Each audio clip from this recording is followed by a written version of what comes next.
Chapter 114. It had to be said that Uncle May and Aunt May's arrival made Fu Yunruo feel much more relaxed. Uncle May and Aunt May had brought a lot of things from their hometown from thousands of miles away, such as their own peanuts, peanut oil, dried sweet potatoes, dried radish, mushrooms, and so on. If it weren't for the fact that they didn't have enough people, they could have brought more. Wen was also very dependent on Uncle May and Aunt May, so he didn't stick to Fu Yun anymore. Instead, he acted like a spoiled child with Uncle May and Aunt May. Uncle May and Aunt May circled around Wen. They were obedient to him in every way, and there was nothing they could not do. Fu Yun felt much more relaxed. Yuan Axian was in charge of everything outside, but there were also police officers who came to record their statements. The Fu family didn't do anything. Only the Chang family, or more specifically, Chang Zhuyu, tried to use his connections to get Fang Shui released. However, with solid evidence and CU's connections, the case continued to be investigated step by step. Fang Wanting didn't expect her daughter to be so stupid. Not only did she not tell her, but she was also caught with evidence. All these years of teaching were in vain. She was hopelessly stupid. No matter how angry Fang Wanting was, she still had to think of a way to get her out. No matter what, she only had one daughter. If she was convicted, she would also be affected. Fang Wanting had been Madame Fu for so many years, so she had a few good friends. She asked them for help. However, no matter how good their relationship was, when it came to benefits, they would all reject her. Some of them even avoided her. One of the ladies even reminded her vaguely that it was better to look for Fu Zonghong instead of them. Indeed, the reason why these noble ladies maintained contact with Fang Wanping was because of the Fu family. Most of their families had friendly business dealings with the Fu family, and they were business partners. Now that Fang Shui had been in the detention center for so many days, Fu Zonghong didn't do anything. These upper-class ladies were all shrewd people. They understood Fu Zonghong's intentions and naturally wouldn't help Fang Wanting. To put it bluntly, without the Fu family and Fu Zonghong, Fang Wanting was nothing. They wouldn't even look at him. Fang Wanting also realized that she had been looking in the wrong direction for the past few days. She should have gone straight to Fu Zonghong. She had schemed and plotted so much and had been hypnotizing Fu Zonghong for so many years. She had finally managed to make Fu Zonghong favor her and her mother, but in the end, it was all ruined by Fang Shueruo. No, Fu Zonghong's heart must still be with her. He was just angry before. As long as she explained herself properly, he would not ignore it. Fang Wanting started to look for Fu Zonghong, but she realized that he hadn't been home for a few days. He didn't even pick up her calls. She started to panic when she couldn't get through to him. She went to the company and realized that Fu Zonghong hadn't been to the company for a few days. The company's business was temporarily handled by the vice president. Even his personal assistant wasn't in the company. Fang Wanting asked the vice president. Although the vice president was polite to her, he didn't tell her about Fu Zonghong's whereabouts. Fang Wanting returned home disappointed. She didn't expect to find Fu Zonghong already at home when she got home. Fang Wanting was surprised and happy. "Old Fu, where have you been these past few days? I couldn't find you anywhere." Fu Zonghong's expression was calm. After a few days of rest, Fu Zonghong's complexion was much better. Nothing could be seen on his face anymore. Fang Wanting expressed her concern. Then, she looked sad and anxious. "Old Fu, your anger has subsided. Can you listen to my explanation? You've watched Shueruo grow up since she was young. Don't you understand her temperament? She doesn't even dare to step on an ant. How would she dare to lure others to hurt others? Moreover, Shueruo has always respected Yunruo since she was young. She secretly cried to me countless times. She wanted to be close sisters with her older sister. How could she do anything to hurt Yunruo and Wenwen? There must be some misunderstanding. You have to investigate further, in case someone maliciously misleads you. Fong Wanting's eyes were filled with tears. Shui Ruo has been locked up in the detention center for a few days. Can you bear to see her being wronged and suffering like this? Fu Zonghong's eyes flashed with pain. Although Fong Shui Ruo was not his biological daughter, a human's heart was made of flesh. His affection for her was no less than that for Yunruo. Under the circumstances where the evidence was conclusive, Fu Zonghong could not deceive himself no matter how hard he tried to find excuses for himself. Now, his biological daughter and stepdaughter were like fire and water.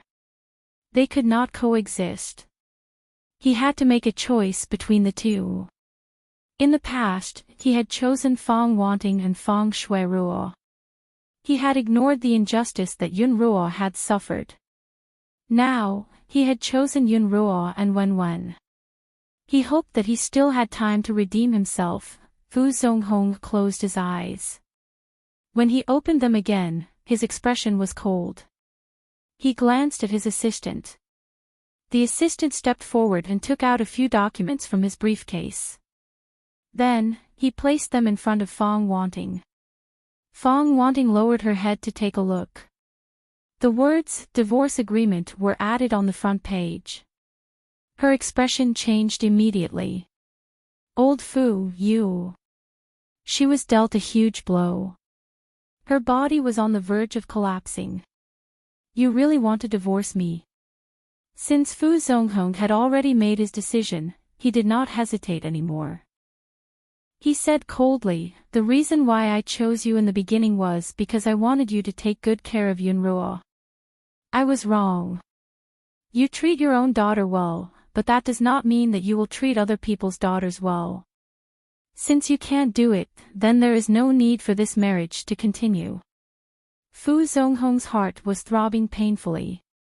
Even if he had already made his decision, even if his initial intentions were not pure, how could he not feel anything after being together for so many years? Before we got married, I already said that everything in the Fu family belongs to Yunruo. But seeing that you have been devoted to me for so many years, I will give you a house and a sum of money. It will be enough for you to live the rest of your life without worrying about food or clothing. As for Shui Ruo, when she is released, I will send her abroad. It will be considered as completing our relationship as father and daughter. Are you blaming me? Fong Wanting looked at Fu Zonghong with tears in her eyes. It has been so many years. Am I not worthy of your trust? Stepmother, I have been trying my best to make Yunruo accept me, but she has been unwilling to accept me. I have tried my best. Even if this is the case, is it still my fault? Fu Zonghong's tone was complicated. It is my fault. He should have stood his ground back then. If he did not remarry, nothing would have happened. Then, the situation would not have turned out like this, where the father and daughter were like enemies. Fong Wanting suddenly tightened her grip on the document. She suppressed her anger for a long time before she calmed down. Tears fell from the corners of her eyes. Must it be like this? Fong Wanting's eyes were blank and at a loss. I've thought about it a lot, old Fu. I thought that after we grew old, you'd be able to put down the heavy burden of your career and have more time to accompany me. I've been waiting for that day to come, but I never thought that we'd reach the stage of divorce. Fong Wanting's voice was calm, but her tears were heavy. Old Fu, what should I do in the future? If Fong Wanting had thrown a tantrum and made a fuss about not signing the document, Fu Zonghong would not have been so soft-hearted. But she was so calm and asked him in a weak and helpless voice what she should do. Fu Zonghong did not feel good about it either. He almost wanted to change his mind and say that he would not divorce, but when he thought of Fu Yun and Wenwen, he hardened his heart. Think about it carefully. Give me a reply in 3 days. Fu Zonghong stood up and left with his assistant. Fong Wanting sat on the sofa. Her back view was weak and lonely. The other helpers did not dare to go forward. They heard that Mr. and Mrs. Fu were going to divorce and felt that it was a pity. But they were just employees and could not say anything. Fong Wanting lowered her head. She looked at the document and her eyes were dark and unreadable. Fu Yun naturally did not know that because of her and her son, Fu Zonghong was preparing to divorce his wife of many years. She was now faced with a difficult problem. Because of Siyu and Wenwen's injuries, their popularity on the internet did not decrease. Even if Siyu tried to suppress the popularity, it did not have much effect. And after the tireless netizens, the hospital where they were staying was leaked. Now, the hospital was surrounded by fans and reporters. There were even people who pretended to be patients and tried to sneak in. They could not stay in the hospital any longer. And Fu Yun's neighborhood was no secret, so they could not go back. In the end, Siyut suggested that they go to another house to recuperate. His house was very confidential. Besides Yuan Xian, no one else knew about it. Fu Yun was a little hesitant. She and Wenwen were going to stay at Siyu's house. It felt strange. But it had been so many days and the hospital had not found a suitable nurse. If Siyu was at home, wouldn't it be even more inconvenient to find someone to help? But they could not stay in the hospital any longer. No matter how strict their security was, there would be a day when they would not be able to guard against the omnipresent reporters. But Fu Yun was still very concerned about Siyu's injuries. Could he go home to recuperate? Fu Yun thought about it and decided to ask the doctor first. The doctor's reply was that if he was careful, it would not be a problem to recuperate at home.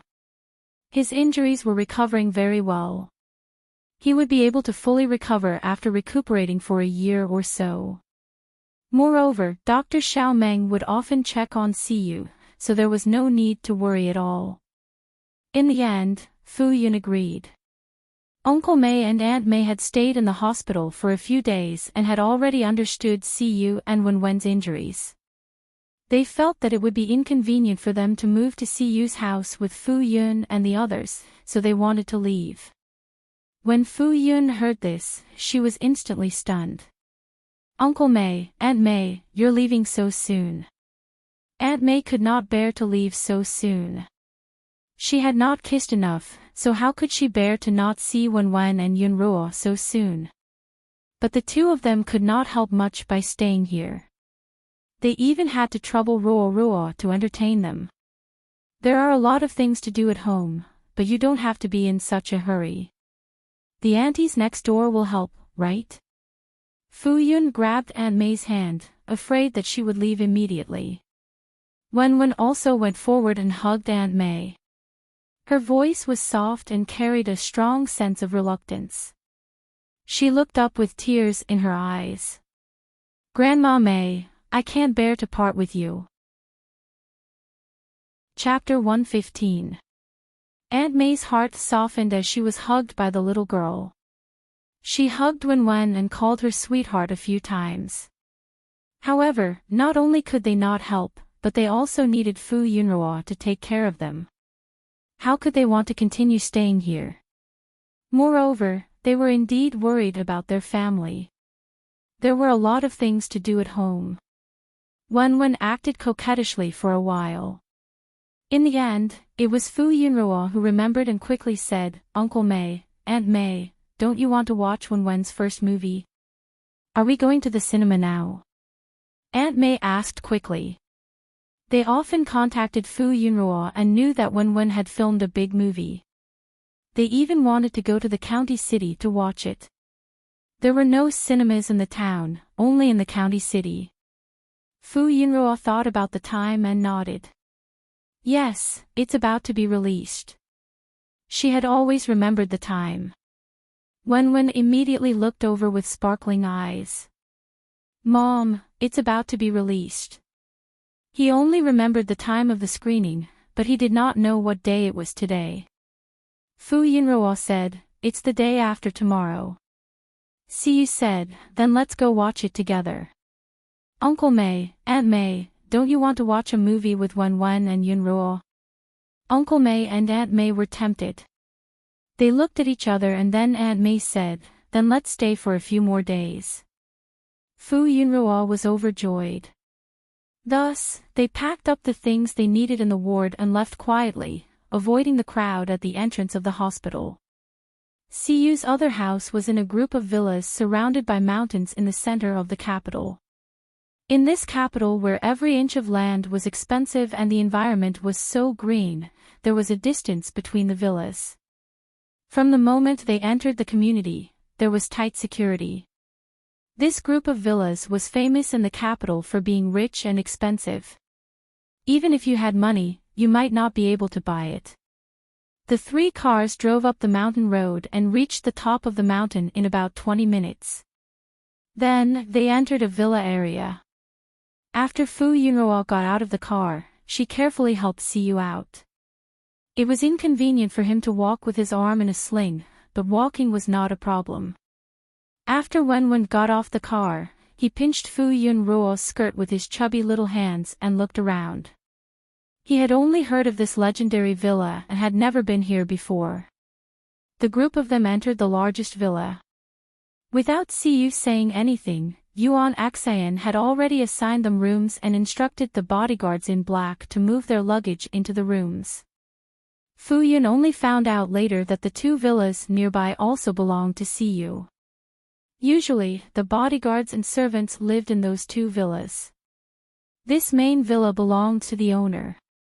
Fu Yunruo's room was next to Siyu's, but Wen's room was further away, giving Wen a separate floor.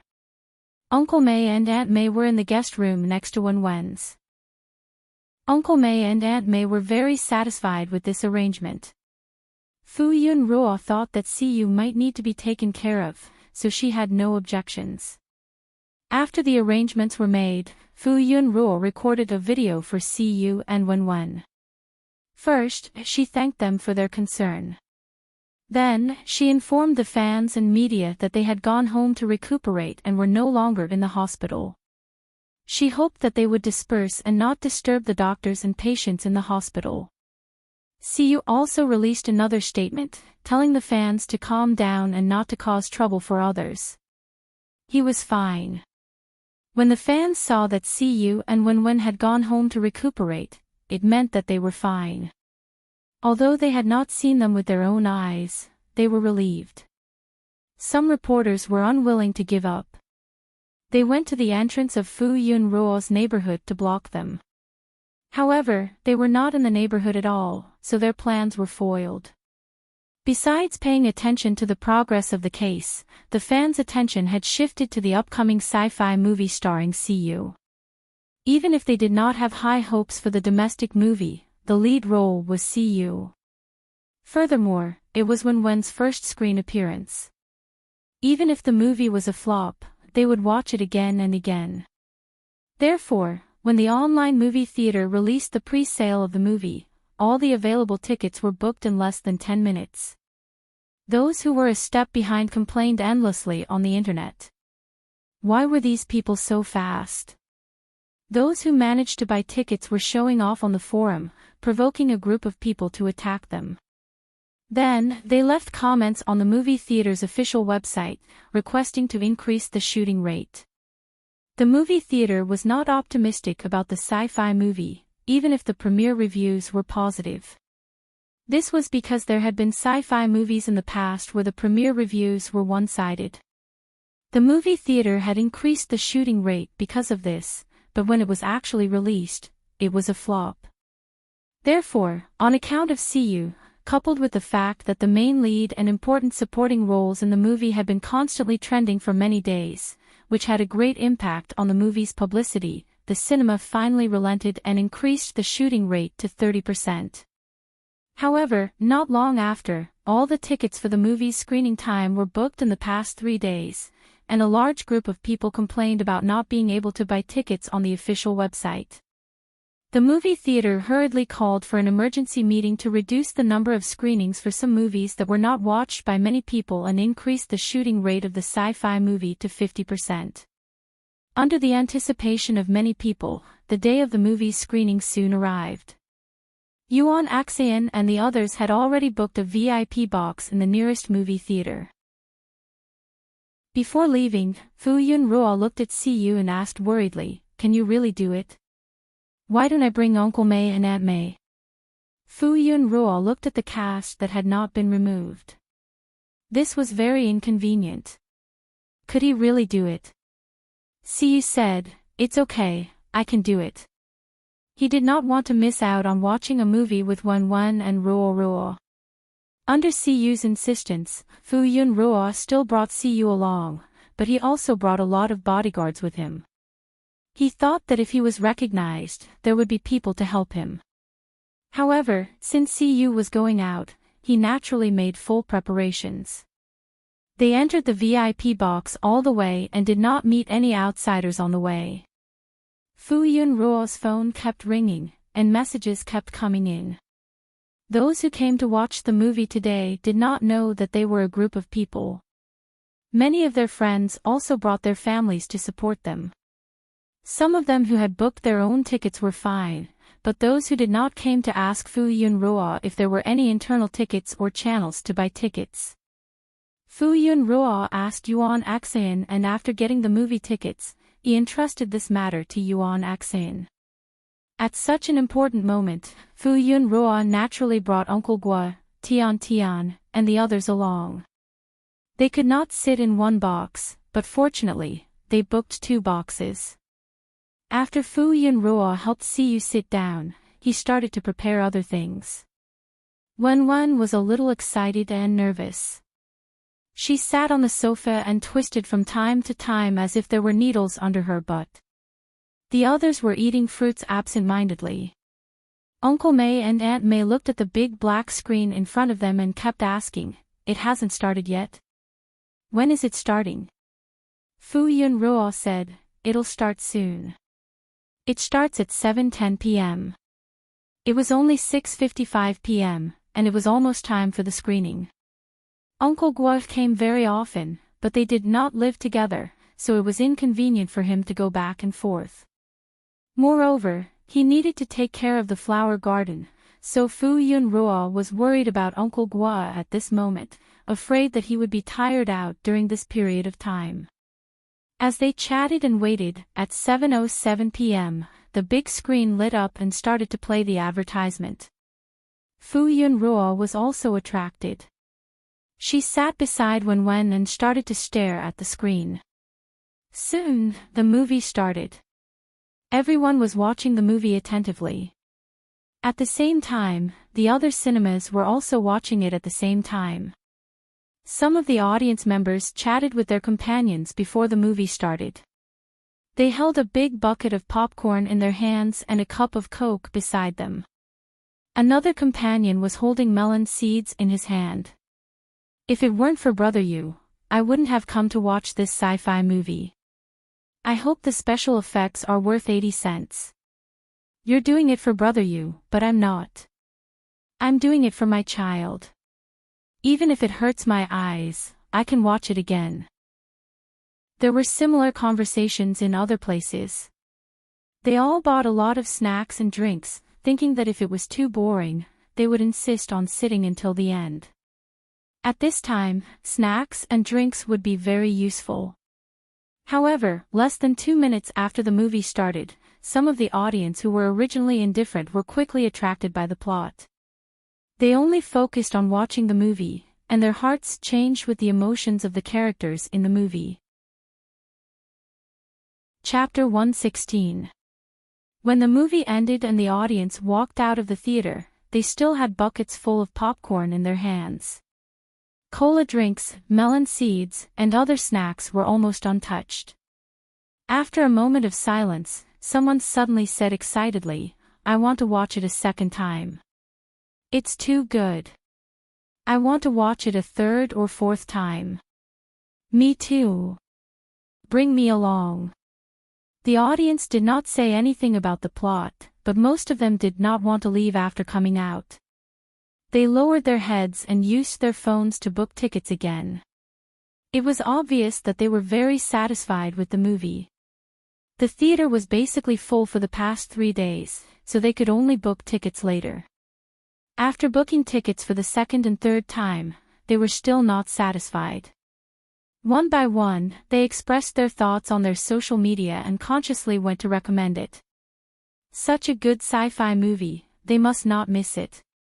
Even though Fu Yun had already watched it once, she could not help but be immersed in it again.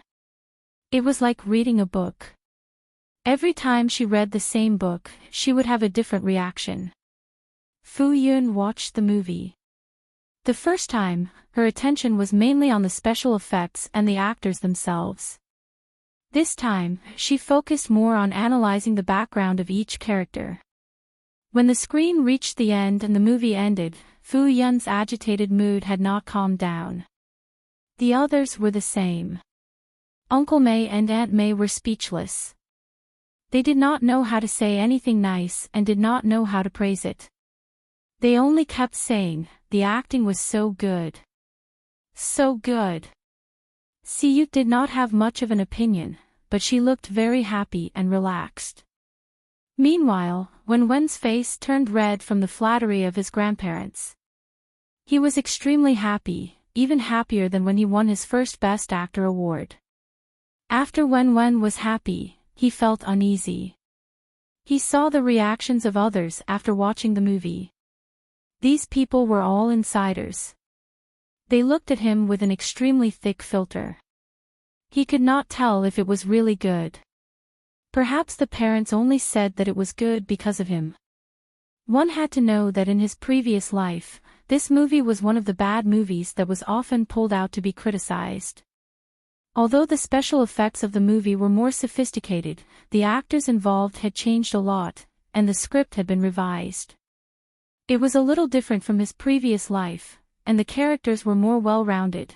However, Wenwen's worries were superfluous. Regardless of whether her friends and relatives had filters, this sci-fi film was a hit, and it was a big hit. The trending searches for Siyu and Wenwen, which had just dropped, resurfaced, along with the name of the movie. Perhaps it was because the audience had low expectations for sci-fi movies, so when they saw this high-quality movie, they were even more surprised. The film's special effects were produced by a foreign team. Although it was a foreign team, most of the team members were Chinese. It could be said that it was a sci-fi film made by all Chinese. The special effects were very obvious. There was no awkwardness in the entire process, and the plot was flawless. It had both the Chinese feelings and the quality of a Hollywood blockbuster. On the day it was released, it exploded. Yuan Axian got busy again, his head and tail were nowhere to be seen. Wenwen's second Xianxia movie also gained some popularity. Now that Siyu and Wenwen had met with an accident on set, the crew was afraid of being noticed by the fans, so they kept a low profile. However, Siyu had invested in this drama, and even if the crew had made mistakes, they would not vent their anger on the crew. That would be going against their own wallets. Hence, the crew continued to keep a low profile as usual. Wenwen's scenes had already been filmed, and the scene that caused his injury had also been filmed. Wenwen also felt that it would be a great loss if the movie that he had worked so hard to film and was injured because of it could not be broadcasted in the end. Now that Wenwen and Siyu were trending because of the movie's release, the crew also wanted to ride on the popularity of the movie.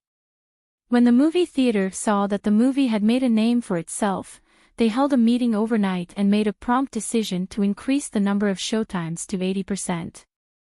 Every day after that, the management smiled happily at the packed theaters. The director of the movie was also beaming with joy every day. He even personally organized a celebratory banquet.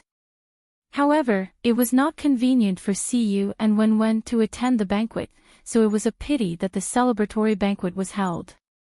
However, even though Siyu and Wenwen did not attend the celebratory banquet, they had also organized a banquet among their friends and relatives. They used the celebratory banquet as an excuse to invite their relatives and friends over for a meal. Coincidentally, their relatives and friends had always wanted to visit Wen and Siyu after finding out that they were injured. However, they refused to visit because they wanted to recuperate in peace. Now, they wanted to take this opportunity to meet them so that they could rest assured. The popularity of the movie did not decrease by the day. Later on, the director was contacted by overseas countries, hoping to bring this sci-fi movie to their country. Not only other countries in Asia, but even Western countries also wanted to bring it in. Now, the movie was popular both domestically and overseas.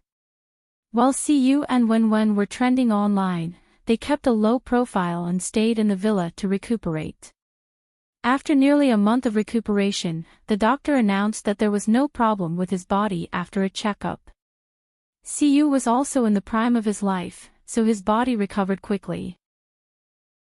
After more than a month, he removed his cast and was undergoing recovery training. However, he still could not make any big movements.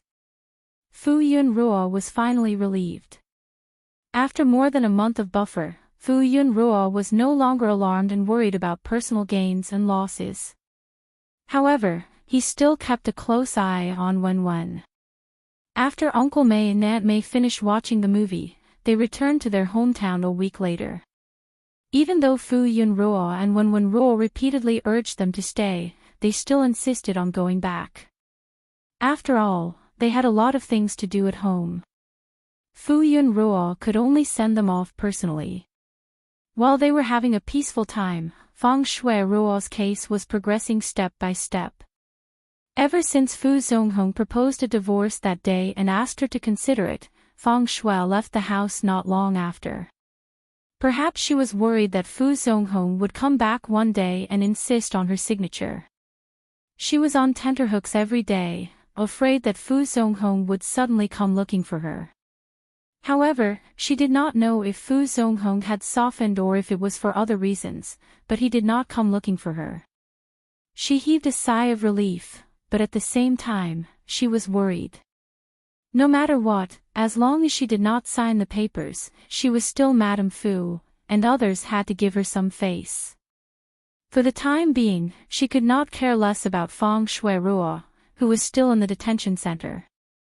Her marriage, which she had painstakingly managed for many years, was ruined by her stupid daughter. She could not wait to stuff her daughter back into her stomach. Now, she was only thinking about how to save her marriage. As for Shuiruo, there was still the Chang family's son. If even he could not get Shuiruo out, then there was nothing she could do. Feng Shui wanted to think about how to save her marriage, but suddenly, she received a call from an unknown number. After she picked up the call, she heard a hoarse middle-aged man's voice. "Wan Ping, where are you? Let's meet up." Feng Shui wanted to recognize this voice. She frowned and said coldly, "Didn't I tell you not to contact me again? Such a big thing has happened to our daughter, but you didn't tell me. I could only look for you. I'm in the capital now, why do you have to be so fake? If you really cared about our daughter, why did you wait until now to look for me? There's no need to meet up. Just tell me, what do you want?" Feng Shui wanted to believe that her ex-husband, who had not contacted her for many years, called her out of concern for their daughter. It had been a month since Shuiruo's accident, and he had checked the news online, so he had already known about it. "Look at what you're saying. I didn't look for you all this time because you didn't let me. She's my daughter too. How can I not care?" "Shut up. Shuiruo has nothing to do with you," Feng Shuiruo said angrily. "No matter how much you deny it, you can't change the fact that she's my daughter." The person on the other end of the phone was Feng Shuiruo's biological father, who was also Feng Shuiruo's ex-husband. If he had done anything wrong to Feng Shuiruo and her mother, he really had not done anything wrong. However, Feng Shuiruo's father was quite handsome, and he was considered a wealthy man in Feng Shui's hometown. Otherwise, Feng Shui-ruo would not have married him in the first place. However, after marrying him, she realized that Feng Shui-ruo's father was lazy and not motivated at all. The family's gold and silver had also been depleted. This was something that the proud and arrogant Feng Shui, who wanted to live a good life, could not tolerate. After seeing the prosperity of the big city, she decided to stay there. At that time, she was working at the Fu Corporation. She heard that Chairman Fu had lost his wife and was deeply in love with Mrs. Fu, so he was unwilling to remarry. However, Feng Shui heard that his ex-wife had left a young daughter who was crying piteously for food. He even said that he would focus on raising his daughter and leave the Fu Corporation to her in the future. Feng Shui felt that even if this man could hold on for 1 or 2 years without remarrying, he would definitely remarry in the future. Based on how much he loved his daughter, it was very likely that he would not find someone of the same social status. In that case, she still had a chance. For this slim chance, she put all her eggs in one basket. She was determined to divorce her ex-husband and insisted on wanting their daughter. Other than that, she did not want anything else. At that time, Feng Shui-ruo's one-sided indifference left the couple with no feelings for each other. Therefore, under Feng Shui-ruo's insistence, the two of them divorced peacefully. After that, Feng Shui-ruo carefully planned and spent 2 years to finally become Mrs. Fu. When Feng Shui-ruo's father found out that his ex-wife had married into a rich family and had a successful career, he came looking for her. However, Feng Shui-ruo's father was inexplicably threatened and did not dare to step into the capital again. It was only when he saw that Feng Shui-ruo had become a superstar that he kept an eye on her.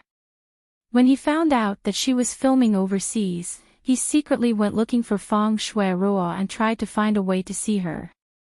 Perhaps Feng Shui-ruo cared about family, or perhaps she was afraid that if she ignored him, he would expose everything to the media.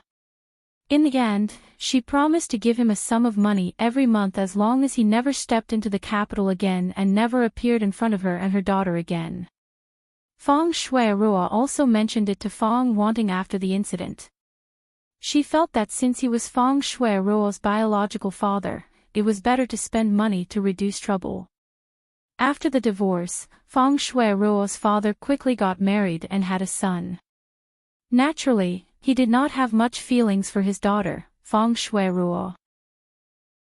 However, after giving her a few years of pension, Feng Shui-ruo's father still had some feelings for Feng Shui-ruo. Okay, what are you trying to say?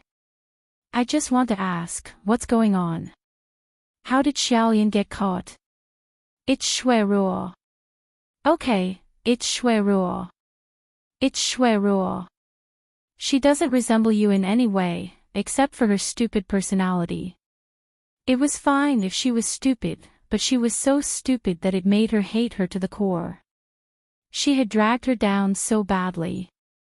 After teaching her for so many years, she was still stupid and vicious. If it weren't for, after all, she was her only daughter. How could she really not care about her?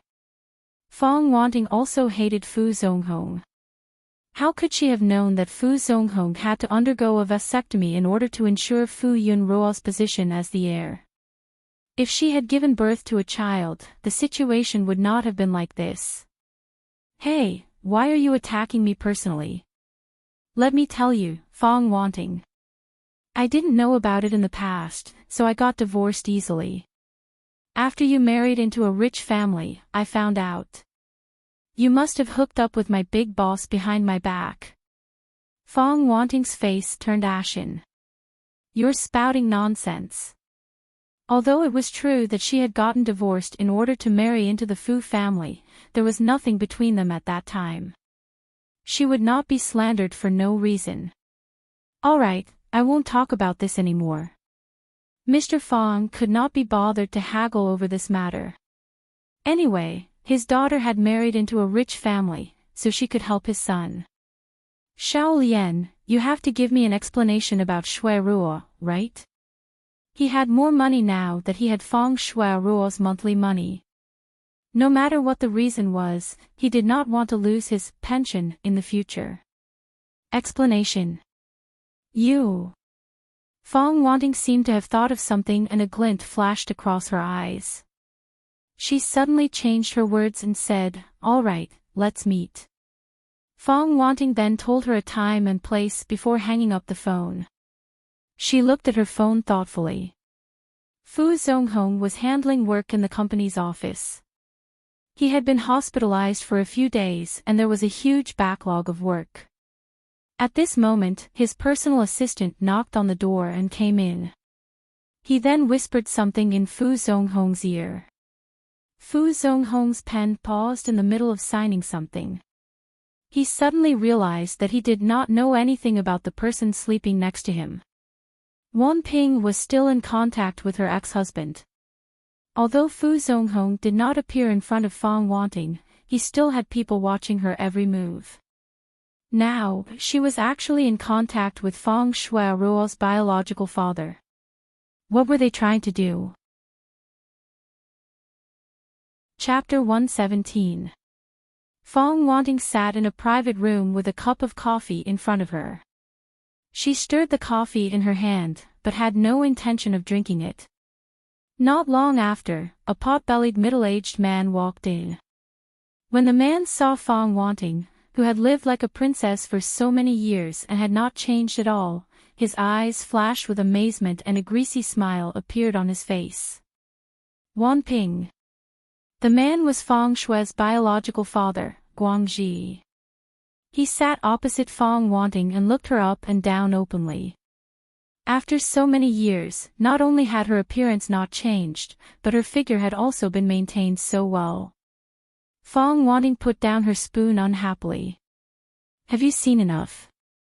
On the contrary, Fong Wanting's eyes were filled with disgust when she saw her ex-husband. He had been a little handsome in the past, but now he had become so greasy and his figure had changed. If not for his facial features, she would not have believed that they were the same person.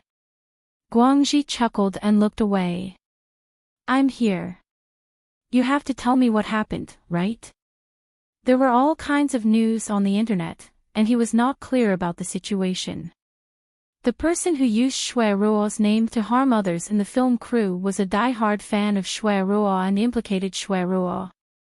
However, the good thing is that the person did not admit that it was Shuiruo who instigated Shuiruo, so the so-called evidence cannot convict Shuiruo. However, Fu Yun took the opportunity to take revenge and refused to let go of Shuiruo, so she was dealt with severely. After hearing Fong Wanting's explanation, Guangxi did not think much of it.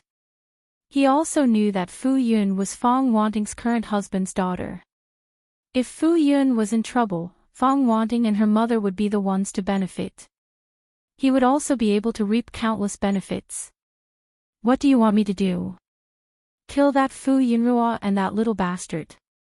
Let me say this first, I don't dare to do it. At most, I will find some connections and hire some outlaws to do it. He did not dare to kill anyone. If he was unlucky and was caught, what would happen to his son in the future? He did not want his son to have a father who was a prisoner through labor. However, if he hired someone, he would only be responsible for finding the person. Fong Wanting would still pay for it. After he succeeded, he would send the outlaws abroad to change their faces and naturally, nothing would be found. There were so many unsolved cases. As long as the case of. Thinking of this, Guangxi said impatiently, give me a sum of money. I'll go find someone. Fong Wanting's face was cold. Don't implicate me even if you want to die. They are all famous people now. If something happens to them, I'll be the first to be found. If it had been 4 or 5 years ago, or even 2 years ago, when Fu Yun had not appeared in front of the public and not been noticed, it would have been the best time to make a move. However, the timing was missed. She hated her for being so good at hiding. All these years, she had not found any traces of her, and she did not dare to make any unnecessary moves. Now, they had bodyguards everywhere they went. They were also public figures. Even if they succeeded in the end, hundreds of millions of fans would seek justice for them. How could the country not take this seriously? When the time came, any clues would be found. Fong Wanting's expression was cold. I won't ask you to kill anyone. I just want you to admit that you were the one who sent those messages. You've been quietly paying attention to your daughter for so many years. After you saw her become a big star, you joined her fan club. Later, when you saw that Shui Ruo had been wronged because of Fu Yun and her mother and lost all their resources, you were angry and chatted with another fan to vent your anger. However, you didn't expect that the other party would take it seriously and take action. You felt guilty and uneasy. Seeing that you had implicated your poor daughter, after thinking for a long time, you came out and confessed. What? Then I have to go to jail. At best, you're guilty of instigating. At most, you'll be sentenced to 3 years. If you perform well, your sentence can be reduced. Fong Wanting looked at Guangxi and said word by word, I know what you want. Go to jail for 2 to 3 years. When you're out, I'll give you 5 million yuan. Moreover, that's your daughter. Can you bear to see her life ruined like this? Guangxi was tempted. He hesitated. If he could get 5 million yuan after a few years in jail, he wouldn't have to worry about the rest of his life. Moreover, if Feng Shui couldn't earn money after going to jail, it wouldn't be good for him either. Didn't you say that you have evidence that Shui Ruo was the one who did it? Shui Ruo has never admitted that it was her. As long as you agree, you don't have to worry about the rest. Of course, she had a way to replace Shui Ruo because she still had allies. The Chang family's son would do his best to get it done. Guangxi hesitated for a moment. Then, he gritted his teeth and said, Okay, I agree. But you have to keep your promise. Of course. If it was found out that Shui Ruo had nothing to do with this matter and she was implicated, old Fu would feel extremely guilty. Then, they wouldn't get a divorce and Shui Ruo would be able to turn the tables. Fong Wanting had a perfect plan. Then, the door of the private room was suddenly opened. Fong Wanting was displeased. Weren't private rooms prohibited in this cafe? Why didn't they knock on the door? However, when she saw who it was, Fong Wanting's expression changed. She stood up abruptly and said, Old Fu. What are you doing here? Fong Wanting looked flustered. She quickly walked out and said, Old Fu, let me explain. Fu Zonghong looked at Fong Wanting. His eyes were full of disappointment. He hoped that all of this wasn't true and that Fong Wanting was implicated by Shui Ruo. However, he couldn't help but admit that perhaps this was her true colors. From the beginning to the end, he had never seen through the person who slept beside him. She could even casually talk about murdering someone and making someone else take the blame for her. He shuddered in fear. If Yun Ruo and Wenwen were just ordinary people and not famous, would she really want to get rid of his daughter and grandchild? Is the recording done? Fu Zonghong asked his personal assistant beside him. The personal assistant went forward and took out a black device the size of a pinky from a hidden place under the table. Then, he replied, It's done, Chairman Fu. Recording. Fong Wanting's face turned pale. She grabbed Fu Zonghong's arm and said, Old Fu, listen to me. It's not what you think. Fong Ji naturally recognized that the person was Fong Wanting's husband. He looked at Fu Zonghong, who had a stern expression and a strong aura. Then, he looked at the tall and strong bodyguard at the door. He shrank his neck and said timidly, It's not my fault. This was all her idea. After speaking, Fong Ji nimbly ran out of the room. The bodyguard at the door saw that the owner of the house didn't give any instructions and stood there motionlessly. Fong Ji shrank his neck and ran out of the door. He ran very far until he couldn't see the cafe anymore. Then, he shivered. He had been caught red-handed. There was nothing he could do. He would be lucky if they didn't take revenge on him. Fang Ji immediately rushed to the bus station and took the nearest train back to his hometown. It was not safe to stay in the unfamiliar capital. It was better to go back to his hometown. As for Shui Ruo, he had no choice. It wasn't that he didn't want to help, but that he couldn't. He thought that she would understand. Fu Zonghong was indifferent. He allowed Fang wanting to explain with tears in her eyes. In the face of the truth, any explanation was futile. Fu Zonghong looked at his assistant and motioned for him to take out the documents. Then, he said to Fang Wanting, "Sign it." "Old Fu, we have been friends for so many years. How can you be so cruel?" Fang Wanting lowered her head and looked at the divorce agreement in front of her. Fu Zonghong said calmly, "Sign it before I go back on my word." Fang Wanting's lips trembled. She understood what he meant. She knew that she was at a disadvantage. If he insisted on a divorce, she had no say in it. He could even refuse to give her anything. The only thing she could do now was to sign the agreement. Otherwise, she wouldn't even have a house and relocation expenses. Fang Wanting picked up the fountain pen and signed the agreement with trembling hands. Fu Zonghong said, "You have to take responsibility for your mistakes. If you can't even do this, then don't come looking for me again." Fang Wanting's face turned ashen. Fu Zonghong walked out of the private room. After taking a few steps, his straight back suddenly bent down. His face turned pale. He had also done something wrong. If he apologized, would Yun Ruo forgive him?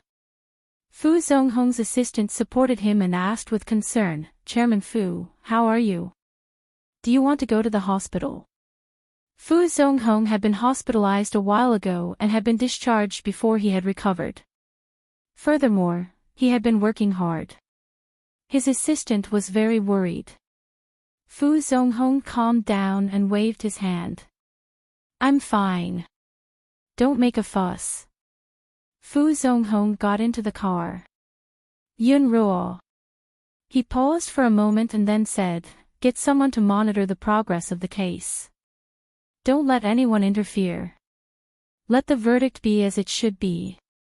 The only person who was still unwilling to give up was the young man from the Chang family. Fu Zonghong's assistant understood what he meant and quickly agreed. Perhaps Yun Ruo didn't need to be late to be fair. After failing to get Fang Shui out of the case several times, Chang Zhuyu also thought of finding the person involved. As long as Fu Yun stopped pursuing the case against Fang Shui and wrote a letter of apology, Shui would definitely be fine. However, even though he knew where Fu Yun lived, he couldn't enter. He was stopped before he could even meet her. Chang Zhuyu used his family's connections and finally persuaded a relative who also lived in the villa area. He gave up a lot of benefits and finally got the relative to introduce him to Fu Yun. As long as he met Fu Yun, he would definitely be able to get Shui out. Chang Zhuyu was about to leave the house in a hurry when he heard a shout behind him. "Stop right there."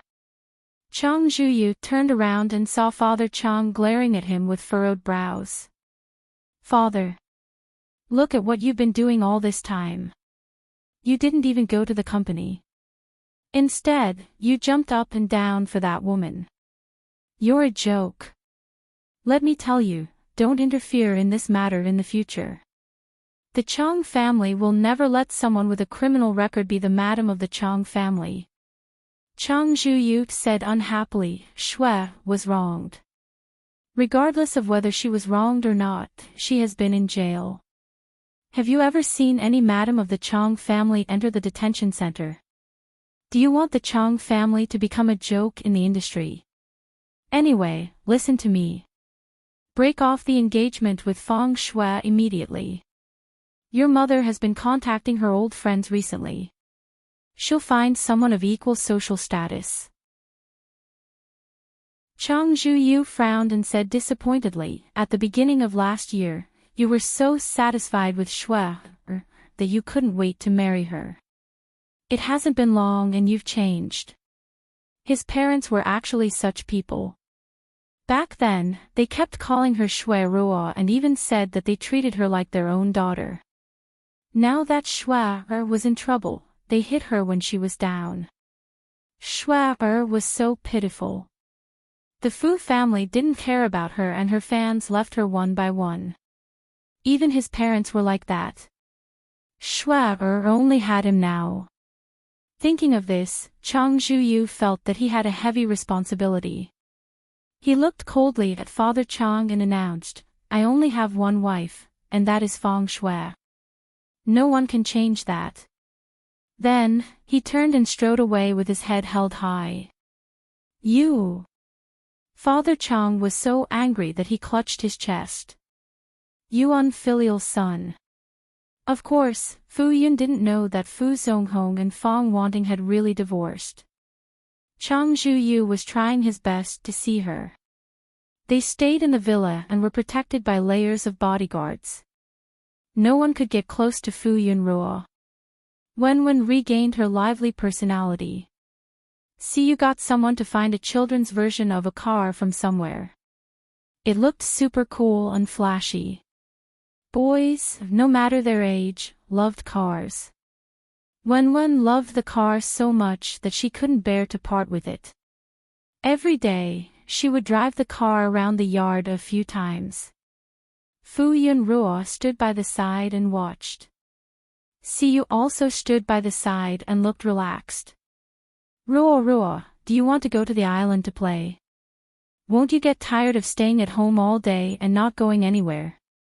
Although the family of three lived happily together, Siyu was still worried that Fu Yun Ruo and Wen would get tired of staying at home all day. Fu Yun Ruo hesitated for a moment. Wen is going to start school soon. Although the little boy was acting spoiled and didn't want to go to school, Fu Yun Ruo still wanted him to go to school normally. Siyu said, don't worry about his studies. There will be teachers to guide him. Siyu thought for a while and said, my parents want to meet you. He could have kept it from her and lied to her first, but in the end, he chose to be honest and let Fu Yun Ruo make the decision. Fu Yun Ruo's face stiffened. Meet what? Siyu's parents.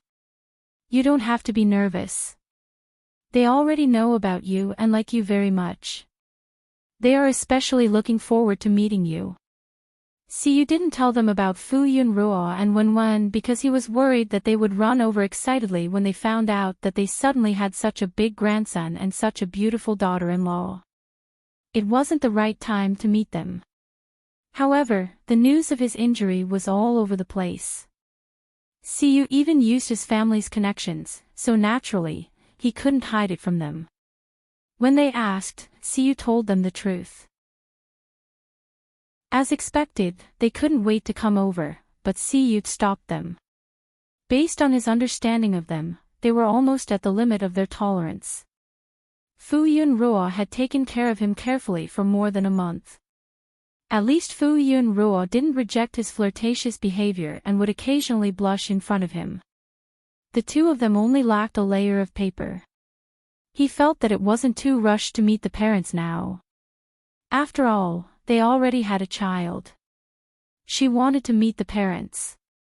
Fu Yun Ruo was nervous and even a little scared. Siyu looked at her resentfully. We are already in such a relationship. Don't tell me you still don't want to give me a status.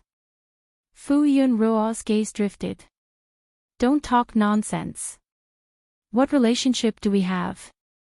Siyu couldn't believe it. You saw me naked and touched me, yet you don't want to take responsibility for me. Siyu looked at Fu Yun Ruo with eyes full of accusation, as if he was looking at a peerless scumbag. Fu Yun Ruo was weak. I was just fulfilling my duty as a nurse. She had only helped him wipe his body a few times. If it weren't for the fact that they couldn't find a suitable nurse, didn't want the maids to help, and despised the bodyguards for being too rough, would she have helped him wipe his body? Wasn't she doing this for the sake of Wenwen's savior? Otherwise, she definitely wouldn't have cared about him. I knew it. You don't want to take responsibility for me. Siyu clasped his heart. Fu Yunruo. She actually didn't feel that it hurt her eyes at all. She even wanted to comfort him. He was indeed the king of acting. Just as Fu Yunruo was in a dilemma, when Wen's car drove back and stopped beside Fu Yunruo. Then, she stuck her head out of the car roof and looked over with her big black eyes. What are you talking about? Chapter 118. Without waiting for Fu Yunruo's reply, Siyu squatted down and took out a handkerchief to wipe the little chubby face that was flushed red from playing.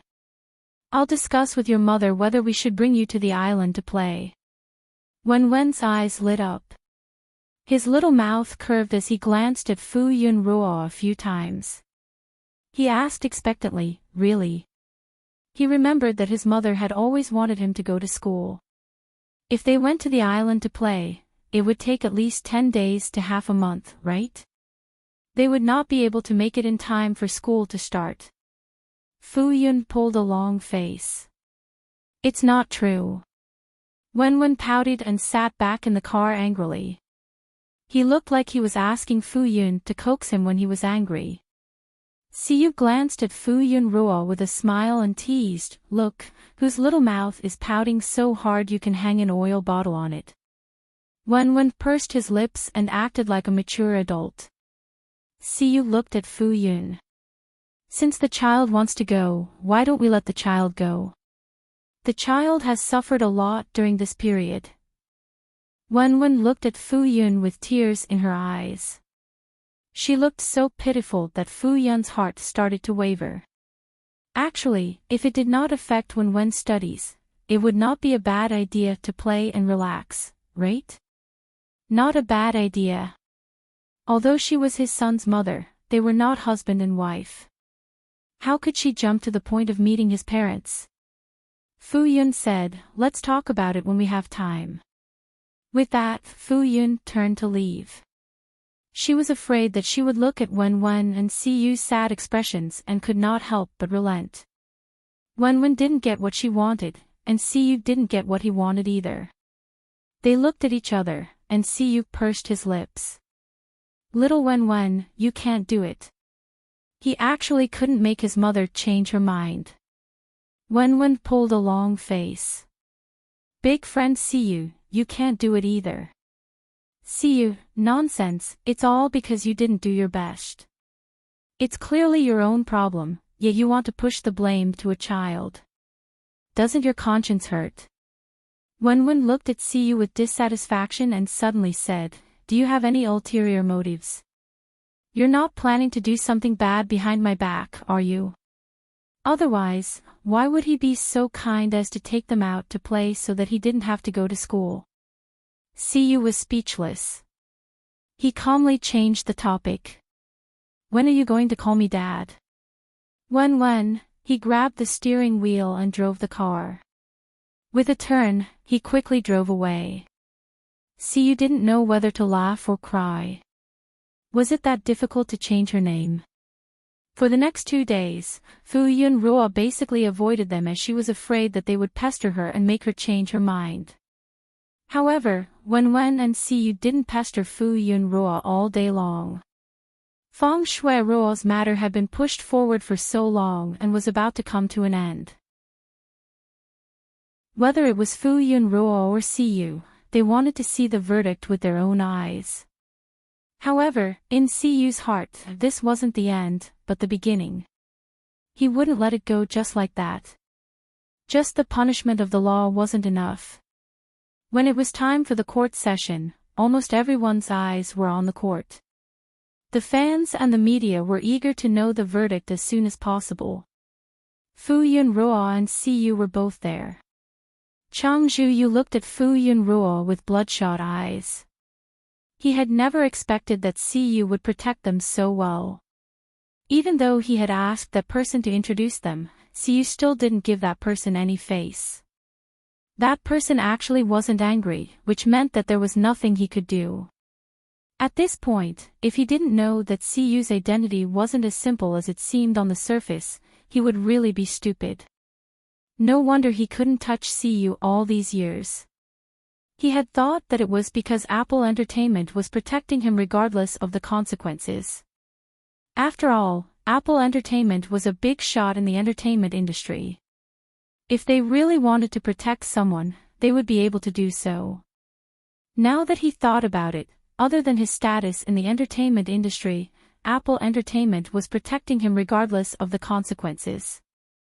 If it weren't for his strong background, Apple Entertainment wouldn't have protected him so tightly and he wouldn't have been so arrogant. But who exactly was he? Why hadn't he heard of such a person before? Could he be overseas? No, he had heard of the famous Asian families overseas. Even if he hadn't seen them before, there were at least some famous people in their families. At least, he knew the representatives of each family. However, it was true that many of the people in these families were well protected. Basically, no one knew about them. Surnamed C. Which family was he from? C. He suddenly thought of the most unlikely family. Could it be that family? Chapter 119. Chang Zhuyu's expression changed. Fu Yunruo noticed that Chang Zhuyu wasn't the only one who came. Fong Wanting and Fu Zonghong were also here. She had been living quite comfortably during this period of time, except for worrying about the adult and the child. Fu Yunruo didn't want to pay attention to Chang Zhuyu at first, but his eyes were staring at her, and his presence was very noticeable. It was difficult to ignore him. Fu Yunruo looked over, but Chang Zhuyu was staring at her in a daze. Siyu noticed Fu Yunruo's gaze and blocked it with his body. When he saw Fu Yunruo looking over, he said seriously, "Look at me, I'm more handsome." Fu Yunruo was speechless.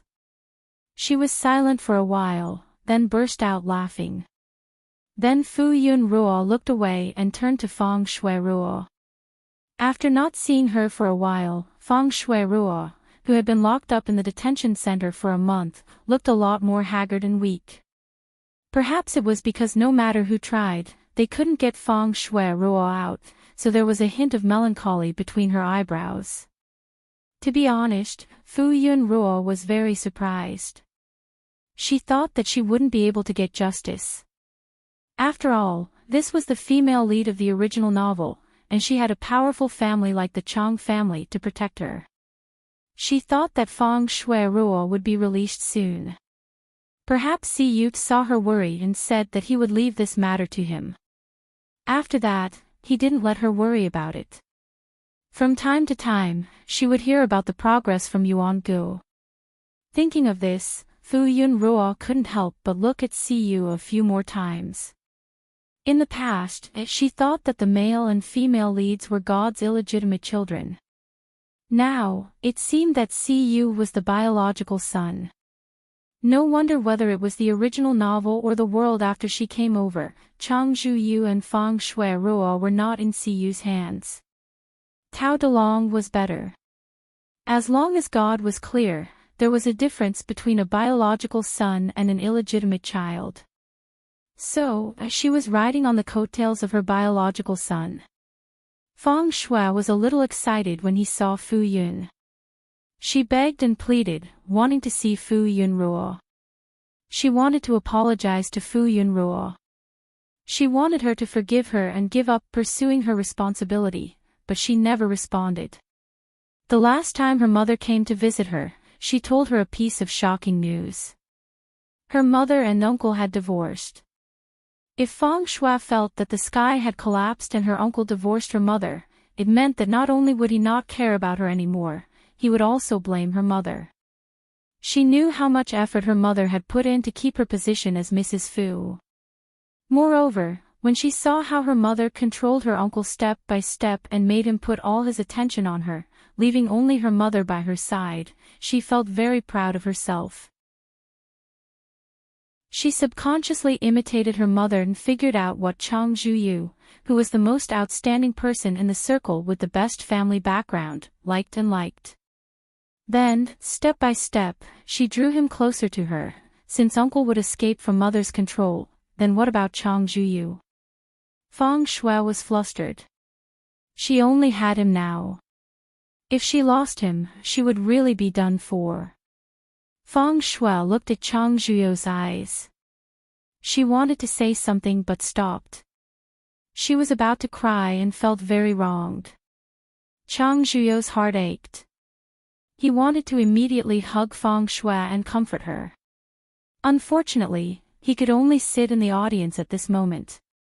Even the slightest movement would be noticed. Soon, the judge announced that the court was in session. Everyone was silent as the process went on. CU hired a team of lawyers.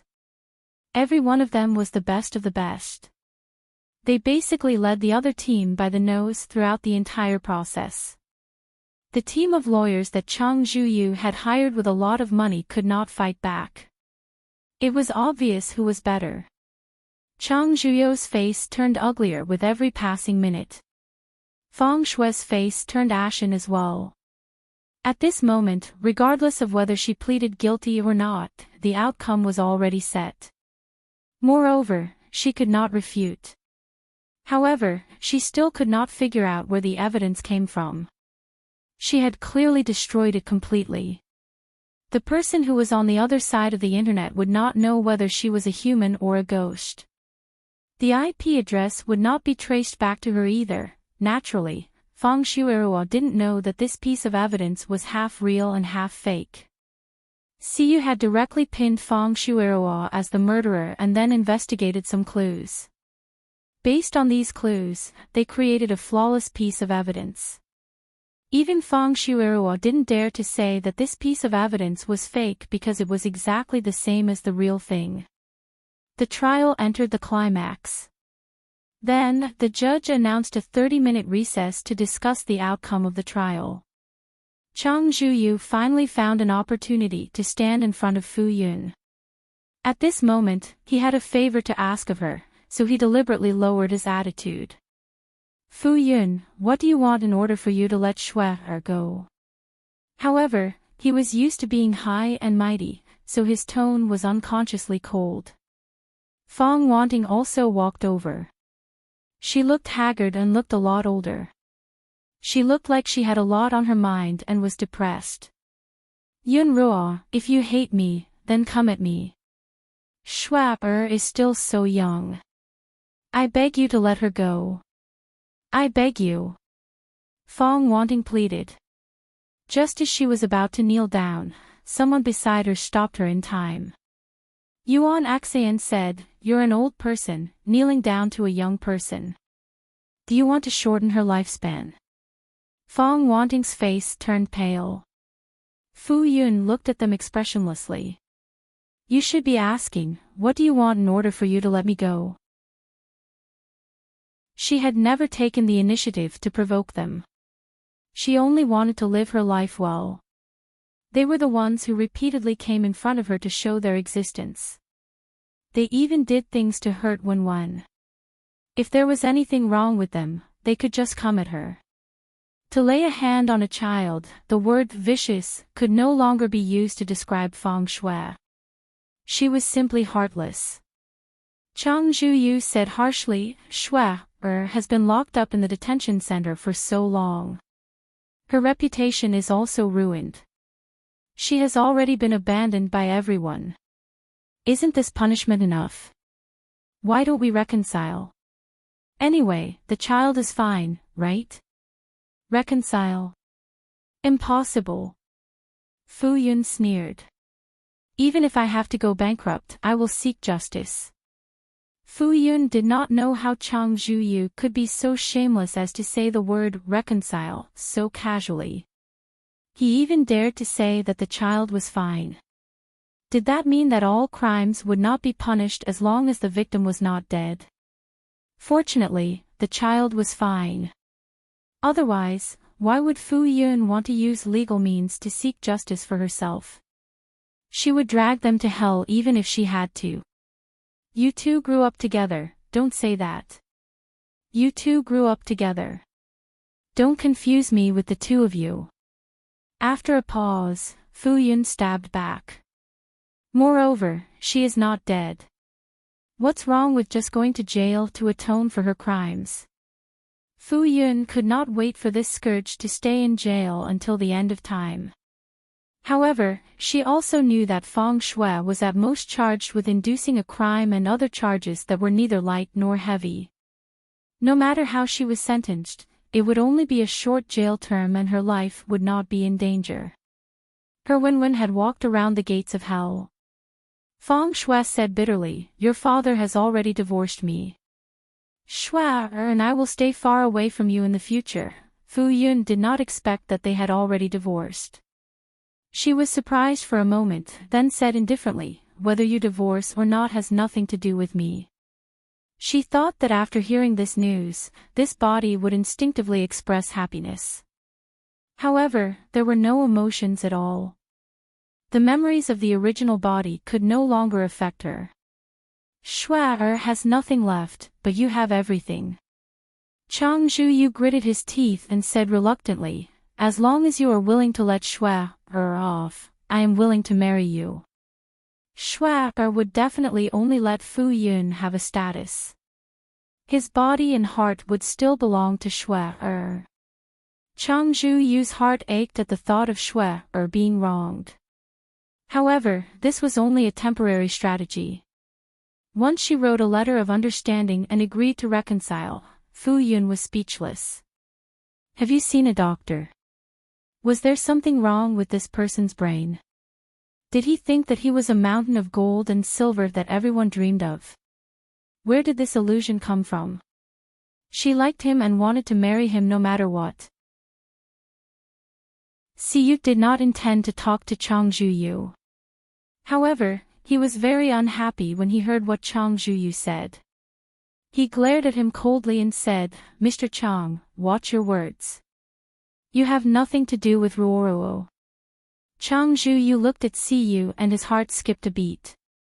When he thought of his possible identity, his expression changed.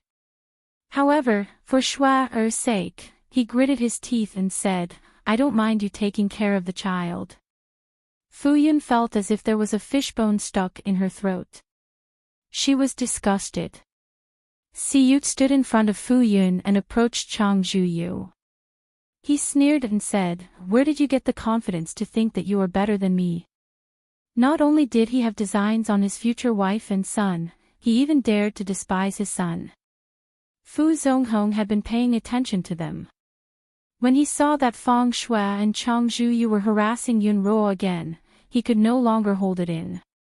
"Enough. Are you looking down on the Fu family?" Although the Fu family was not as powerful as the Chang family in the past, they were not weak either.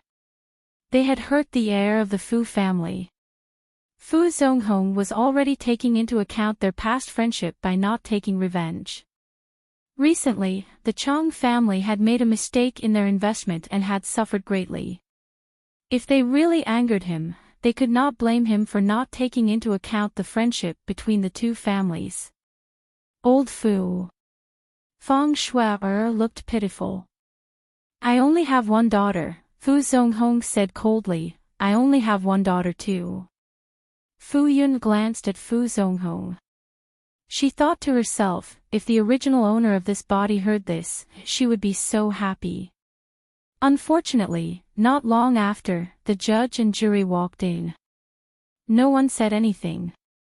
Chang Zhuyu and Feng Shui returned to their seats unwillingly. This was the conclusion of the discussion. Fu Yun Ruo sat upright, her eyes staring straight ahead. Siyu reached out and held Fu Yun's hand. He wanted to give her strength. Fu Yun looked at the judge nervously and waited for the verdict to be announced. Soon, the court announced the verdict. Due to the fact that the case had attracted a lot of attention and discussion, and the fact that the victim was a minor, the case was dealt with severely.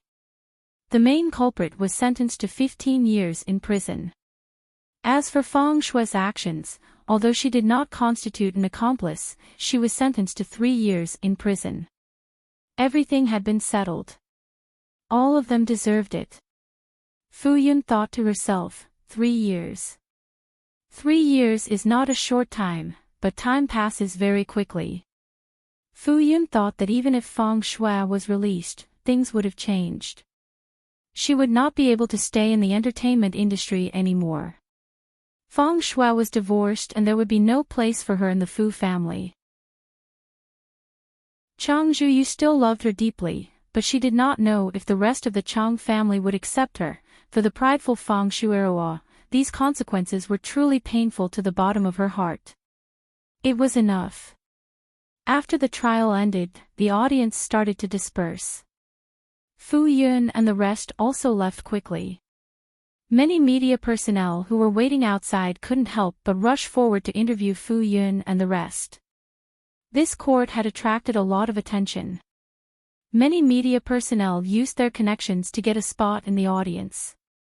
At this time, whoever released the news first would become famous.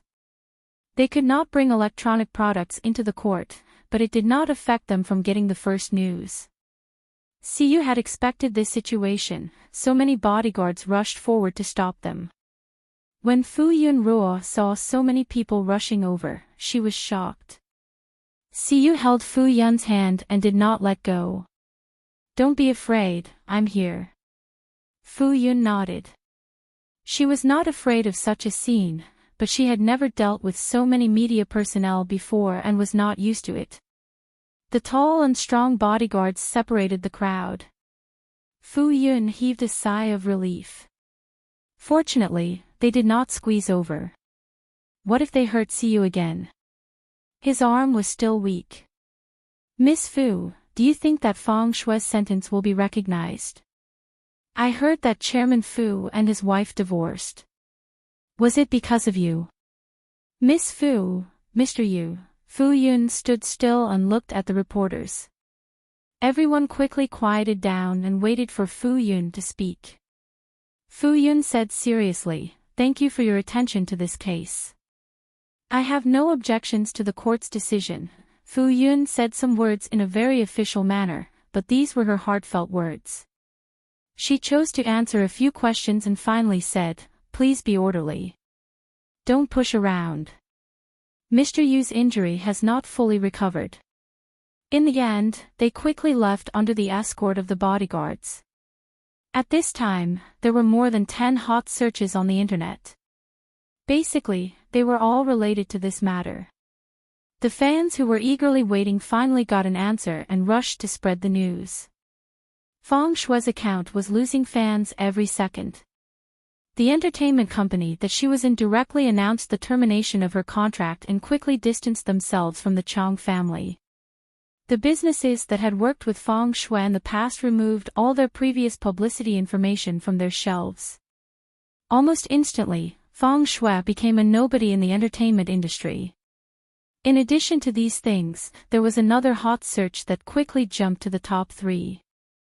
Siyu and Fu Yun are together. The reason was that a passerby had taken a picture of them holding hands in public in an intimate manner. Has Brother Yu and Yun Yun made an official announcement? But don't you think that Brother Yu is too good to Wen? It was indeed premeditated.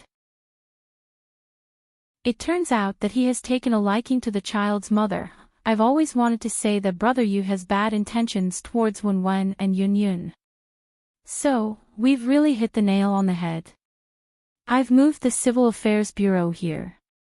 Please get married on the spot. Thank you. It wasn't that Fu Yun didn't deserve Siyu when she gave birth to a child out of wedlock. However, it had long been drowned in the sea of public opinion and didn't stir up a single wave. If they married a beautiful woman with fair skin and a good temperament, they would wake up laughing even in their dreams if they could get such an adorable child as a gift. Many people were envious and jealous of Siyu. Not only did he marry the goddess of his fans, but he could also openly raise their child. Boo-hoo, they were so envious that they burst into tears. Even most of CU's fans had nothing to say. They had already had a hunch, so they weren't surprised. When they thought that Wenwen's child would be their child in the future, they suddenly became excited. Thus, the little moons confidently climbed the wall and swarmed into Wenwen's social media account to openly suck on her child. Boo-hoo, how can my child be so cute? My child is too amazing. Her acting skills are amazing. Wenwen had been scrolling through social media on his phone.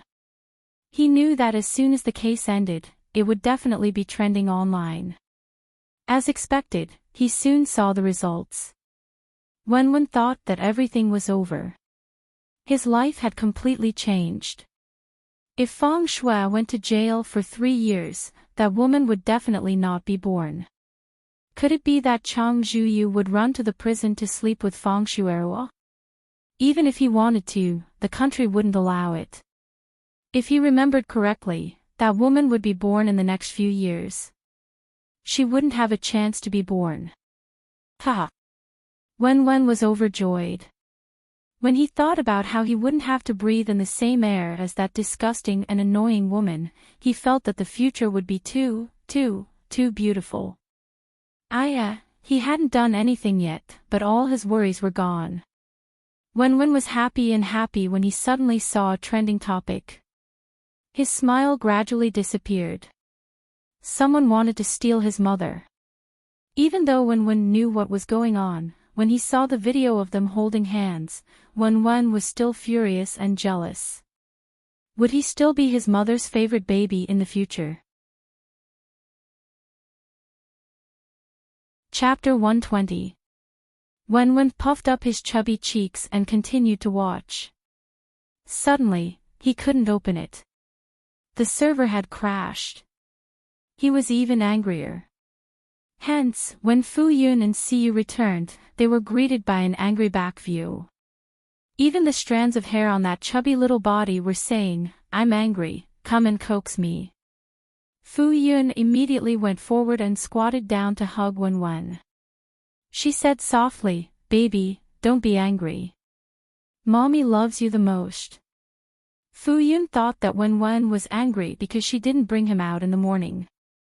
She felt that this was a court after all, and she didn't want Wenwen to appear. What if he was traumatized? Hence, they resolutely didn't bring him along in the morning. Fu Yun thought that Wenwen had been angry until now, so she quickly comforted him. That place isn't fun at all. In the future, Mommy will bring you to a very fun place, okay? It had to be said that although Wenwen wasn't angry for this reason, it was a stroke of luck. Wenwen, who was still throwing a tantrum, was coaxed. His angry little face bloomed with joy. Wenwen glanced at Siyu proudly. He was still Mommy's favorite baby. I love Mommy the most too. Sigh, he was already so old, yet he still had to talk about love all day. It was really too embarrassing. However, Mommy had to coax him. Otherwise, what if he cried? The mother and son were instantly affectionate and spoke together with their heads touching. Mommy is telling you. The bad guys who hurt Wenwen have all been locked up by the police. No one can hurt Wenwen in the future. Wenwen looked up. I'm not afraid. Yes. Wenwen is the bravest. Mommy is also brave. Siyu sat at the side and looked at the mother and son. He smiled and his eyes seemed to overflow with gentleness. Now that the case had been closed, Fu Yun seemed to have put down one of her worries. She felt much more relaxed, and her smile did not have any gloominess. Many relatives and friends who were also concerned about the case also sent their greetings. Fu Yunruo responded to them one by one. However, other than that, there were also many people who teased her for hiding it so well. When would she invite them to the wedding banquet? Fu Yun was baffled. What did she mean by attending the wedding banquet? She was still single. Fu Yun opened the platform and instantly saw the trending topic that was already at the top. What was going on? Her. Mr. Hiyu. Did they hold hands after they came out? Why didn't she have any impression of it? Fu Yun recalled that the only time she had held hands with Siyu was when they were seated in the audience. Could it be that they had been holding hands for so long that she had gotten used to it and did not realize it? She casually flipped through a few comments under the trending searches and was flustered. Fu Yun Ruo hurriedly contacted Tian Tian and asked her to quickly remove the trending searches. Tian Tian quickly responded and said that the trending topic was exploding and could not be suppressed. Indeed, Siyu had debuted for more than 10 years and had never been involved in any scandals. This was the first time in many years that she had been tied to the opposite sex so openly. There were more and more excited fans.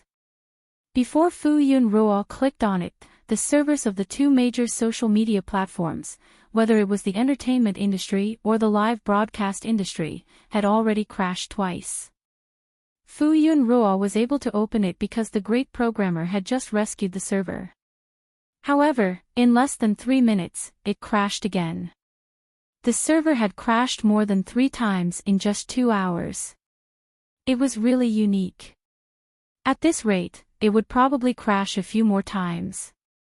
This kind of popularity could only be achieved by Siyu. Of course, Fu Yun Ruo also contributed a lot to the popularity.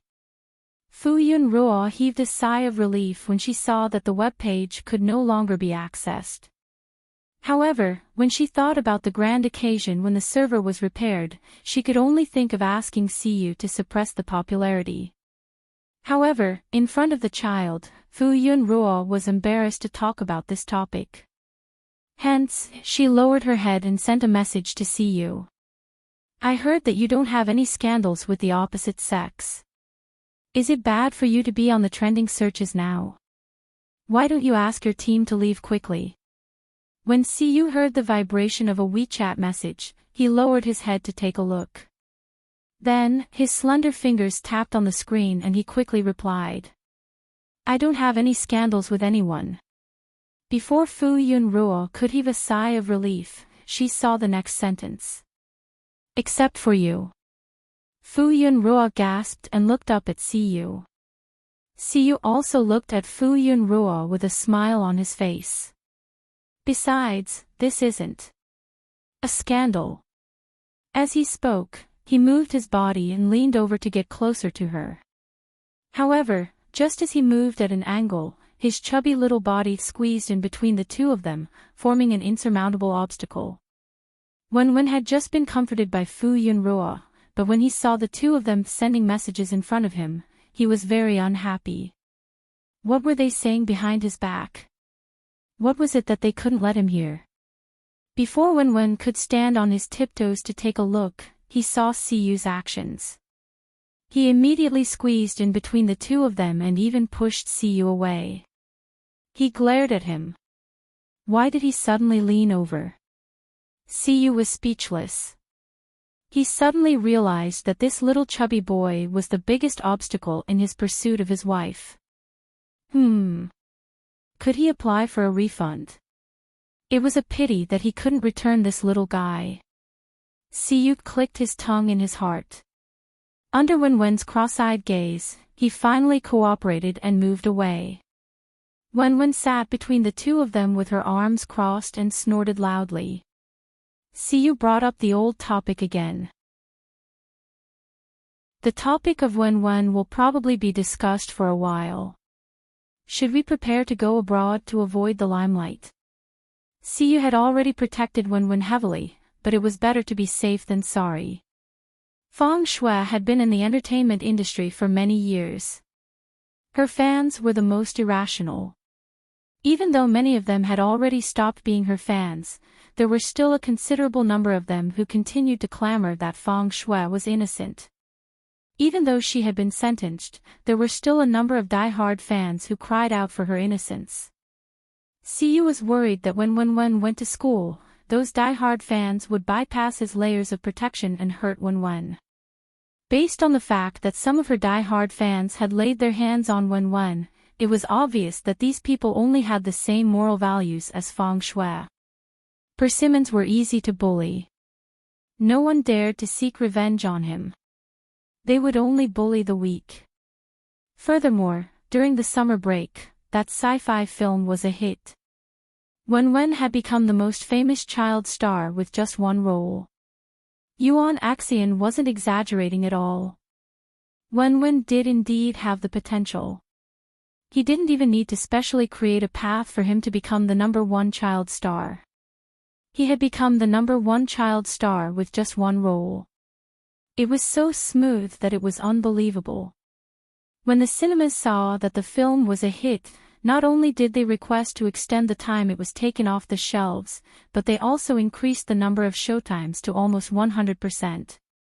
The investors made a lot of money and could wake up smiling in their dreams. Not only that, but this film had already signed many foreign copyrights. It wouldn't be long before it would be shown in cinemas all over the world. Fu Yun and Wen had always been under Siyu's protection. Everything in the outside world was isolated from him. Wen didn't know much about his current fame and naturally didn't know how popular he was now. He was already an A-lister. Siyu was very proud and sighed. Indeed, like father, like son. Back then, his film was a hit and he became an A-lister. It was just that he acted as the male lead. Wen was only a minor supporting role with the third male lead. He was much more impressive than he was back then. He had surpassed his master. Of course, Siyu wouldn't tell Wen these things, lest he became arrogant. Fu Yun was most concerned about Wen's safety now.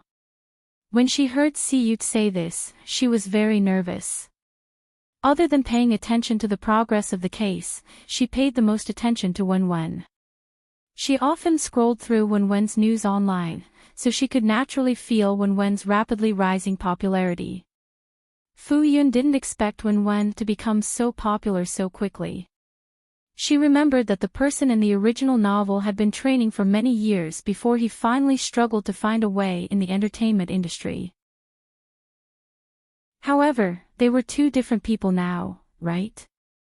Fu Yun was relieved. A rapid rise in popularity would indeed bring a lot of trouble. Even adults would find it difficult to deal with, let alone children.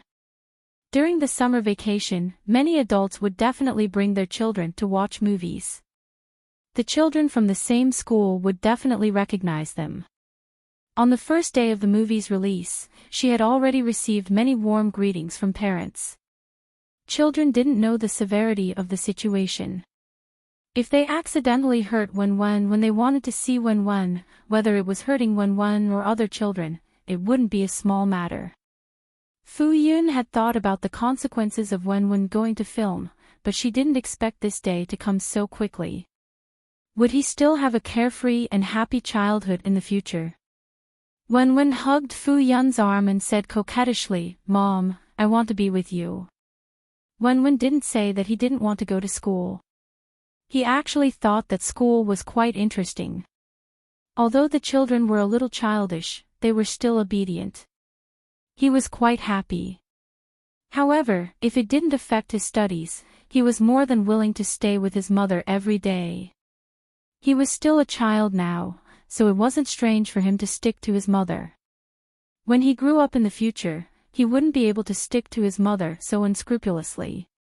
Fu Yun wavered again. When she lowered her head, she saw Wen's sparkling big eyes. When she raised her head, she saw Siyu's expectant eyes. Siyu said, "It's really fun. The scenery is very beautiful. If you really mind, I'll discuss it with them. If you're not ready, you don't have to meet them. They'll avoid you." Fu Yun looked embarrassed and waved her hands. How could she let the elders avoid her? "Why don't you bring Wen along?" "I won't go." Fu Yun trusted Siyu and believed that he wouldn't snatch her son away from her. Therefore, it was good for him to bring Wen to meet other relatives. Her relatives here could be ignored. It would be good to have more relatives on Siyu's side. When Wen heard that they were going to separate, he immediately said, no. He didn't want to leave his mother to play alone. Was that considered playing? It wasn't. Fu Yun hesitated, but she thought about it again. Would Siyu's relatives treat Wen badly? After all, he didn't have a proper status. When she thought about how Wen might be wronged in a place where she couldn't see, she couldn't bear to leave him. Siyu said, Ruoruo, if you really don't like it, we'll go somewhere else. Siyu sighed. He was still too impatient. Fu Yun heaved a sigh of relief and nodded. Without further ado, Siyu immediately arranged the itinerary and booked a flight for tomorrow afternoon. He would take a private jet and head over directly. When Fu Yun heard that they were in such a hurry, she hurriedly went to pack her luggage. Siyu said, you don't have to pack anything. I'll get someone to prepare everything. Only then did Fu Yunruo give up. Wen was instantly overjoyed. He didn't have to go to kindergarten. Chapter 121. The next day, under Wen's anticipation, it was finally time to set off. Wen could not wait any longer. She paced around the living room excitedly. Fu Yun first asked Uncle Gua if they were going on a trip. However, Uncle Gua thought that he had not taken care of his flowers during this period of time. Now that Wen and Siyu were fine, he was relieved and naturally focused on his flowers. As for Yuan Axian and Tian, they were even more busy. Wen's popularity rose and Siyu's popularity was not small either. Yuan Axian was so busy that his feet did not touch the ground. It was painful but happy. Fu Yun also became popular because of Wen and Siyu. Tian and the staff in the studio were also very busy. In the end, only Fu Yun and the other two went. Mom, are you done? Wen raised her head from time to time. Although Siyu did not need to bring anything, Fu Yun still packed some personal clothes and things that she felt would be useful. She thought that she had only packed a few things, but in the end, it still filled 2 big suitcases. Fu Yun originally wanted to reduce the number of suitcases, but she could not bear to take any of them down. She felt that it was necessary. In the end, she decided not to reduce the number of suitcases. Before they set off, Siyu suddenly said to Fu Yun, Chairman Fu wants to meet you. Do you want to meet him? Fu Zonghong had connections and social circles. If he wanted to find out where Fu Yun and the others were staying, he would definitely be able to find out. In the end, he contacted his people and requested to meet him. For people like Chang Zhuyu and Fang Shui, Siyu knew that Fu Yun had been impatient to deal with them, so he directly rejected them. However, this Chairman Fu's identity was a little special. Siyu could not make a decision on his own, so he asked Fu Yun. This time, they were going abroad for at least half a month before coming back. It might even be longer. Siyu asked Fu Zonghong to wait outside today. If Fu Yunruo wanted to see him, she could see him directly. If she didn't want to see him, she could just avoid him. No. Fu Yun's first reaction was to reject him. However, after she thought about how Fang Shui was caught, Fu Zonghong had not helped her and even wanted to divorce Fang Shui. Fu Yun did not know if his decision to divorce had anything to do with her. After all, from what she knew, Fang Shui and her mother had a much more important position in his heart than her. Fu Yun hesitated for a moment and changed her mind. Forget it, let's meet him. Hence, Siyu brought Fu Yun to meet him. Wen, who was listening at the side, quickly said, I want to go too. Fu Yun patted his little head and said gently, Wen, can you stay here and help mommy look after my luggage? Wen looked unhappy. I'll bring you there. Let Uncle Yu look after my luggage at home. As Wen spoke, she ran forward in small steps and held Fu Yunruo's hand, indicating that she was determined to follow. SSIU. This little brat was becoming less and less adorable. In the end, Fu Yun could not dissuade the little coquettish boy and brought Wen along. However, before they went to meet him, Fu Yun asked Wen to follow Siyu. The two of them went somewhere else to wait while she went to meet him alone. They met at a pavilion not far from the villa. It had only been a day, but Fu Zonghong seemed to have aged a lot. It was obvious that he was old. There were more wrinkles on his face and more white hair. When Fu Zonghong saw Fu Yun walking over, he opened his mouth but did not know what to say. For the past 20 years, whenever the father and daughter pair saw each other, their anger would naturally rise.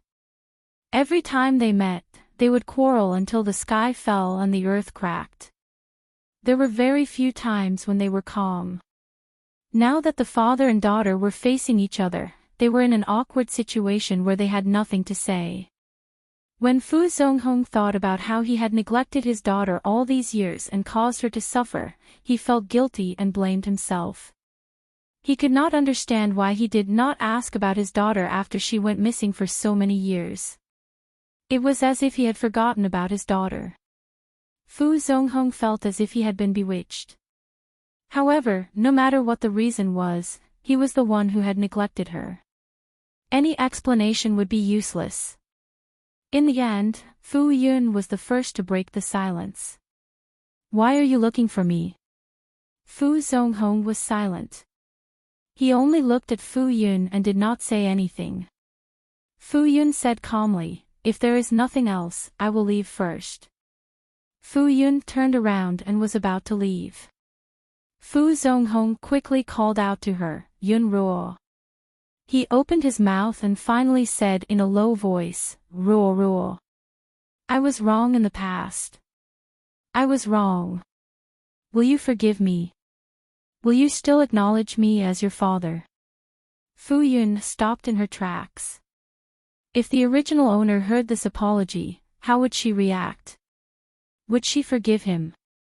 Or would her heart have already turned cold and she did not care anymore? Unfortunately, she was not the original owner and had no way of knowing what the original owner was thinking. In the end, she said lightly, the person who has the right to say whether or not she will forgive you is no longer around. After saying that, Fu Yun Ruo took a step forward and left. Fu Zonghong bent down a little. He was the one who had let her down. Fu Yun walked for a while and saw an adult and a child squatting by the side of the road staring at each other. Her originally heavy heart suddenly became much brighter.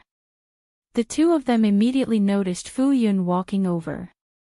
Wen took the lead and ran over to Fu Yun's side. She shouted softly, Mummy. Siyu stood up and walked over to her unhurriedly. Fu Yun revealed a smile and bent down to pick up her little darling. Let's go, let's go. Siyu carefully observed Fu Yun. Seeing that her mood was not affected, he felt relieved. Wen put one hand around Fu Yun's neck and waved her hand in high spirits. Let's go. The group of people left in the limousine. When they arrived at the airport, they took a private plane and took off. Fu Yun felt that it was quite strange for her to take a private plane for the first time. This private plane was not the kind that could only seat 2 or 3 people on television. The interior was very spacious and had a low-key luxurious feeling. There was a room for resting. There was a fixed bed and a sofa outside. It looked very comfortable and the feeling of sitting down was amazing. There were also a lot of drinks and pastries. The plane flew steadily and there was not much noise. If they did not see the clouds outside, they would not have thought that they were high up in the sky. Other than the 3 of them and the pilot, there were many bodyguards. However, They were all in the private room at the back and would not come forward without orders. Fu Yun sat for a while and asked Wen, who was in high spirits, "Do you want to go to sleep?" Siyu had already told them that it would take about 5 hours to reach their destination. It would be boring to just sit there for such a long time. Wen shook her head. "I'm not sleeping." Siyu found a deck of poker cards from somewhere. "Let's play Fight the Landlord." If Fu Yun was interested, it would be better than just sitting there and eating. However, Fight the Landlord required 3 people. Wen was so young. Could she do it? Fu Yun looked over and saw Wen's eager face. He quickly responded, "Let's play." "Watch him kill everyone." "Yes, watch him kill everyone with his mother. He is very good at Fight the Landlord." "Ha!" Fu Yun was doubtful. "Do you know how to play?" She did not remember teaching Wen how to play Fight the Landlord. "I know how to play." Wen answered loudly. "Who taught you?" Wen, ? He rolled his eyes and apologized in his heart. Then, he said self-righteously, "Uncle Yuan taught me." Fu Yun was still doubtful, but Wen could not wait. He wanted to kill Uncle Yu. Hence, Siyu dealt the cards. Wen's eyes rolled. "If you win, there will be a reward. If you lose, there will be a punishment." Siyu looked up at him. "What reward? What punishment?" "The person who loses the most will shout, 'I'm a big stupid pig,' a few times after losing." Wen imagined Siyu's expression when he received the punishment. In his heart, he laughed proudly with his hands on his hips. Fu Yun had only played Fight the Landlord with others when she was a student. It had been a few years since she came into contact with it. She even forgot the rules. She was a little hesitant and felt that she would definitely lose. Siyu glanced at Wen and shrugged. "Sure." Wen turned to look at Fu Yun with sparkling eyes. How could Fu Yun not see that the little guy was trying his best to play tricks and make Siyu look bad? But where did his confidence come from? Did he think that he would definitely win? In the end, Fu Yun agreed. She wanted to see if the little guy was really that good. When Wen saw that Fu Yun agreed, he beamed with joy. Then, he picked up his deck of cards. When he saw the style of the cards, he smiled happily. When he saw that Siyu was the landlord, he was even happier. He and his mother would definitely win. Chapter 122. Siyu had basically lost all the previous rounds. Even Fu Yun had won a few rounds after she got the hang of the game. Wen's cheeks were red from laughing. He could already foresee the scene that was about to unfold. However, very soon, Wen's smile gradually faded, because he kept losing and never won a single round. Fu Yun looked at Wen sympathetically. She was either won by Wen or by Siyu, so she won the most rounds. Wen could no longer turn the tables against Siyu. In the end, the outcome was decided. Wen lost 15 rounds. They decided on the number of rounds they played. Wen lost half of the rounds. Wen was speechless. He couldn't believe it. What happened to never losing a round of Fight the Landlord? Siyu smiled and said regretfully, "You lost." Wen's head drooped. He actually lost. When he thought about having to shout, "I'm a stupid pig," 15 times, Wen's tears almost fell. Siyu covered his mouth with his cards and said pretentiously, "If you don't want to be punished, then the loser should give a reward to the winner." Wen looked up. "What reward?" "We have to decide for ourselves." Siyu looked at Fu Yun. Fu Yun couldn't think of a reward for a child, so she said, "Why don't you say it first?" Siyu tilted his head and said, "So you have to call me daddy 15 times. Wen was speechless. He puffed up his chubby face and said, "You have to be honest. You have to accept your loss." Then he shouted, "I'm a stupid pig" 15 times in one go. After Wen shouted, he covered his face and praised himself for being quick-witted. Fortunately, he had fulfilled his promise in time. There were only 3 of them here. Anyway, it wasn't the first time he had embarrassed himself in front of them. Otherwise, he would have to shout that in front of others. "See you. Stupid brat." Fu Yun smiled, but she also felt strange. Wen had clearly accepted Siyu as her father, so why was she unwilling to call him? Fu Yun looked at the time. There was still more than an hour left. She definitely could not continue playing cards to kill time, so she asked Wen, "Do you want to take a nap?" It was already past lunch break. Wen, who had been in high spirits, suddenly felt sleepy when she heard the word sleep. She couldn't help but yawn. Seeing this, Fu Yun brought Wen to her room to rest. Fu Yun held Wen in her arms and patted his back rhythmically. Wen felt drowsy. Fu Yun Ruo suddenly asked, "Why doesn't the baby call me daddy?" Wen's eyelids, which were about to close, suddenly opened. He twisted his small body and clasped Fu Yun Ruo's collar with his fingers. Fu Yun Ruo waited patiently for a long time before she squeezed out a sentence. "I can't say it. It wasn't that he didn't accept Siyu, but he realized that compared to the grudge in his heart, he was more afraid of losing him. It wasn't easy for him to have both parents in this life. How could he not cherish it? He acknowledged Siyu, but every time he wanted to say those 2 words, he couldn't say them. Wen was in low spirits. Fu Yun Ruo hurriedly comforted him. "It's okay. Don't force yourself. Wait until you can say it." Then she hurriedly coaxed Wen to sleep. Wen was unhappy. He closed his eyes and rolled his eyes. In the end, he quickly fell asleep under Fu Yun Ruo's gentle comforting. Fu Yun Ruo looked at Wen, who was sleeping innocently, and lowered her head to kiss his forehead. She also closed her eyes and fell asleep. Wen was woken up by Fu Yun Ruo. When he woke up, he was very unwilling to open his eyes and acted coquettishly. Fu Yun Ruo woke up naturally. She accompanied Wen to lie down for a while and woke up a little. Then, Siyu knocked on the door. The plane was about to land. Fu Yun Ruo wanted to wake Wen up. Perhaps it was because the child had slept late last night and didn't take an afternoon nap, so he didn't get enough sleep now.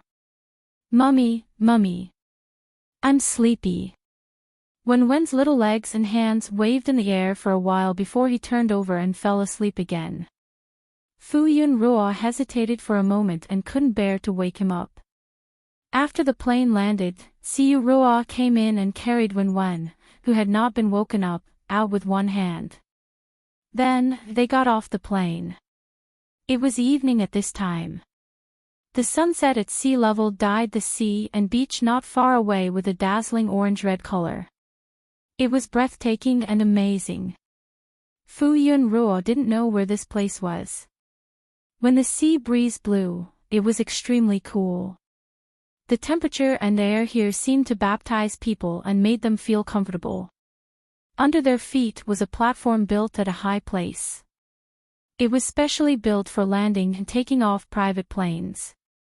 The place was very big, and there were 3 private planes parked as far as the eye could see. It would take a long time for them to walk out of the airport with just their 2 legs. However, Fu Yun Ruo noticed that there was a limousine parked not far away from them. There were also many handsome young men wearing sunglasses and white uniforms. The moment Fu Yun Ruo and the others got off the car, the young men went forward respectfully. "Sir." Then, they greeted Fu Yun Ruo in unison. Fu Yunruo looked at the tall young men. She looked very calm on the surface and nodded with a smile. However, she was panicking inside. What was going on? What kind of family background did Siyu have?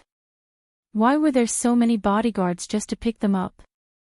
Then, the limousine slowly drove in front of them. The young men opened the door and invited them to get in. The limousine was very tall and spacious. After Fu Yunruo got in, she first looked at Wenwen. He might have just been woken up. He was lying on Siyu's shoulder and rubbing his eyes with his chubby hands. He opened his eyes slightly and after seeing Fu Yunruo, he closed his eyes in relief. Fu Yunruo couldn't help but ask, "Is this your home? Could it be that they were tricked into coming here?" Siyu said, "No, this is my private island. I come here for a vacation when I'm free." This was his private territory. Other than his family, no one could come here without his permission. Fu Yunruo. She finally realized how powerful this man's background was. This was a man who owned a private island. The terrain of the island was cone-shaped. The most central area was also the highest geographical position. After driving for more than 10 minutes, they saw a European-style castle embedded in the mountains and green forests. The owner's residence was the largest castle in the middle. Fu Yunruo thought that she was experienced and knowledgeable. However, at this moment, she felt like she was a country bumpkin who had just entered the city. Everything she saw was strange and amazing. Siyu placed Wenwen in a room and let him continue sleeping on the bed. This room was obviously specially tidied up. It was very big and was divided into several rooms. It was filled with a childish atmosphere. Fu Yunruo took a few glances at it. The cloakroom was filled with children's clothes for Wenwen's current figure. There were casual and formal clothes for all 4 seasons. Fu Yunruo felt that it was too exaggerated. When it was autumn and winter, Wenwen should grow a little taller. Even if he didn't grow taller, his small body would become rounder. These clothes wouldn't fit him well. There was also a bathroom. There was a very big bathtub. Fu Yunruo could even swim in it. If no one was watching, she definitely wouldn't dare to let Wenwen go into the water alone. Other than these, there was also a leisure game room for Wenwen to play. Fu Yunruo wanted to wake Wenwen up. Children slept too much in the afternoon and wouldn't be able to sleep at night. However, she was stopped by Siyu. It was fine to sleep a little more occasionally. Anyway, children slept a lot. Sleeping more was good for their health. Siyu said, "Your room is just next door. Do you want to take a look?" Fu Yunruo thought for a while and nodded. Although it was next door, it was still a distance away. Fu Yunruo went in to take a look. Her 2 suitcases were placed quietly at the conspicuous side of the room. Siyu asked, "Do you want to rest for a while?" Once one took a vehicle for a long time, their body would feel tired even if they didn't do anything, whether they were lying down or sitting. Fu Yunruo felt that she needed to tidy up and familiarize herself with the environment. Siyu Ruo left first. Fu Yunruo walked around the room. There was also a special cloakroom and a bathroom for bathing. The cloakroom was even bigger than Wenwen's room. There were clothes, shoes, bags, all kinds of high-end custom-made brands. She casually opened a drawer and there were actually jewelry inside. Fu Yunruo was stunned. Perhaps this kind of cloakroom was the dream of all girls. Although Fu Yunruo wasn't a materialistic person, when she saw this, her mood became very good. Even if she didn't accept it, it was good to look at it. After looking at it, Fu Yunruo was a little nervous. Previously, she only wanted Wenwen to have more family members who doted on her. Now that she saw that Siyu's family background was so good that it was beyond her imagination. It was just like those super aristocratic families that were written in novels. Oh, she forgot again. This was a novel world.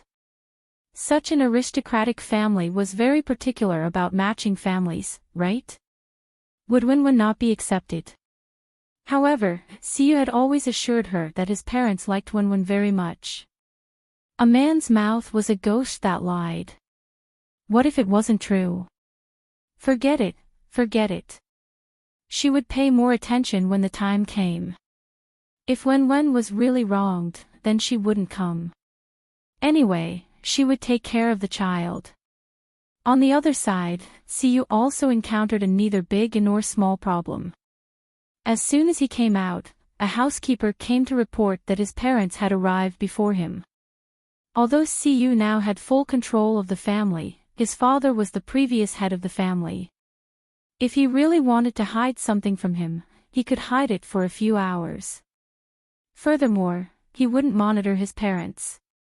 If it wasn't necessary, he wouldn't investigate their whereabouts either. In the end, they actually acted first and came over without asking. Siyu's parents considered that their daughter-in-law and grandson weren't prepared, so they didn't stay here. Instead, they stayed in another castle.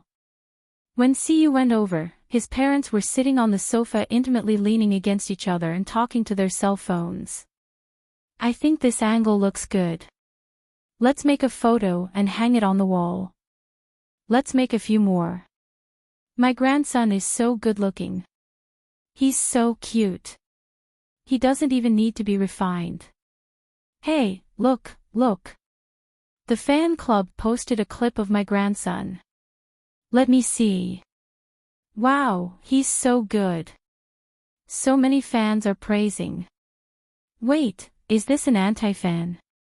He speaks so strangely. Hurry up and kick him out. He must be an anti-fan. See you. No, he hadn't seen them for a while. How did they become so good at playing the fan club? Back when he was in the entertainment industry, he didn't see them join his fan club. Siyu coughed loudly. The two of them didn't even look up.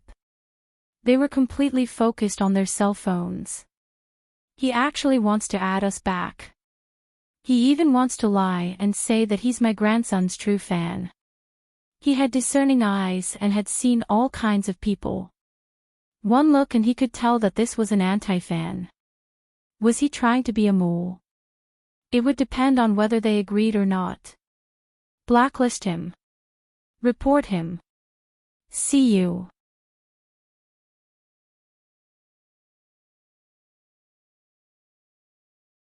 Chapter 123. Father, Mother. Siyu raised his voice slightly and called out. Si Jing, who was Siyu's father, looked up and glanced at him. You're not deaf. You don't have to be so loud. That's right. Xie Zhiyun looked at him unhappily. He was disturbing them from watching Sun Sunday. Siyu was speechless. His voice was actually not very loud. Siyu sat down on the sofa. Why are you here? Xie Zhiyun sighed. We can't help it. Our son is so useless that he can't even marry a daughter-in-law. Our hearts are filled with longing. Siyu was speechless. Aren't you just adding to the trouble? Si Jing said unhappily, we know what we're doing. Why are you worrying? Who asked your son to be blinded by your good looks? Xie Zhiyun patted Si Zheng's hand and gestured for him not to be angry. Then she looked at Siyu. Don't worry. We won't appear rashly. We just want to take a look at our darling from afar. Siyu was worried. Ruoro was not ready to meet his parents yet. If they couldn't resist and appeared, wouldn't he lose even more hope? Siyu thought about the gossip he had heard about the rich and powerful. He looked at the two of them and said, Are you trying to test me? Xie Zhiyun immediately pulled a long face. What do you think we are? Do we look like people who care about status? Si Jing frowned and said, We are very satisfied with Ruoruo. You're the one who is useless. You don't even have a status. If word gets out, you'll embarrass your father. He was the world's most handsome male celebrity. If he couldn't even get a daughter-in-law, what was the use of having such a face? That's right. As long as you don't bring a daughter-in-law home, we'll be even more satisfied. She thought for a moment and felt that she had not expressed herself clearly, so she added, even if it's a man's wife, as long as there's no problem with her character, we'll accept her if you like her. They were very open-minded. Even if their son wanted to spend the rest of his life alone, they wouldn't have any objections. After all, the C family had a lot of heirs. When the time came, they could just adopt them. It wasn't as if they hadn't adopted anyone in the history of their family. Of course, there was also another reason. When the child grew up, they could not control him even if they wanted to. Siyu's mouth twitched. He really had to thank his parents for being open-minded. What are you doing here? Why aren't you going to accompany your future wife and child? Not long after, Xia Zhiyun waved her hand and chased her away. They're unfamiliar with this place. Without you by their side, they won't feel safe. No wonder his son hadn't managed to win her heart yet. It wasn't without reason. Look, he was too insensible. Siyu thought about it and agreed. Hence, she bid farewell to her parents and returned to the main castle. When Siyu arrived, the castle was quiet. He casually asked the servants at the side. After hearing that they hadn't come out of their rooms, he went upstairs. He knocked on Fu Yunruo's room door. Fu Yunruo had just sorted out her luggage and was sitting on the sofa playing with her phone. She had just arrived and wasn't familiar with the outside world, so she didn't go out rashly. Speaking of which, she hadn't told Uncle Gua and the others that she was safe. The signal here was normal, and she could still go online. However, there was no positioning here, so she knew that this private island was in the Pacific Ocean, but she wasn't sure of the specific location. Fu Yunruo contacted them one by one. Before she finished chatting, she heard a knock on the door. She opened the door. Mr. Yu? Siyu asked, do you want to go out for a walk? Fu Yunruo thought for a moment and nodded. Hence, Siyu brought Fu Yunruo for a walk nearby. The castle was very tall and big. There was a big garden outside, just like a palace. Along the way, they met many people wearing several kinds of uniforms.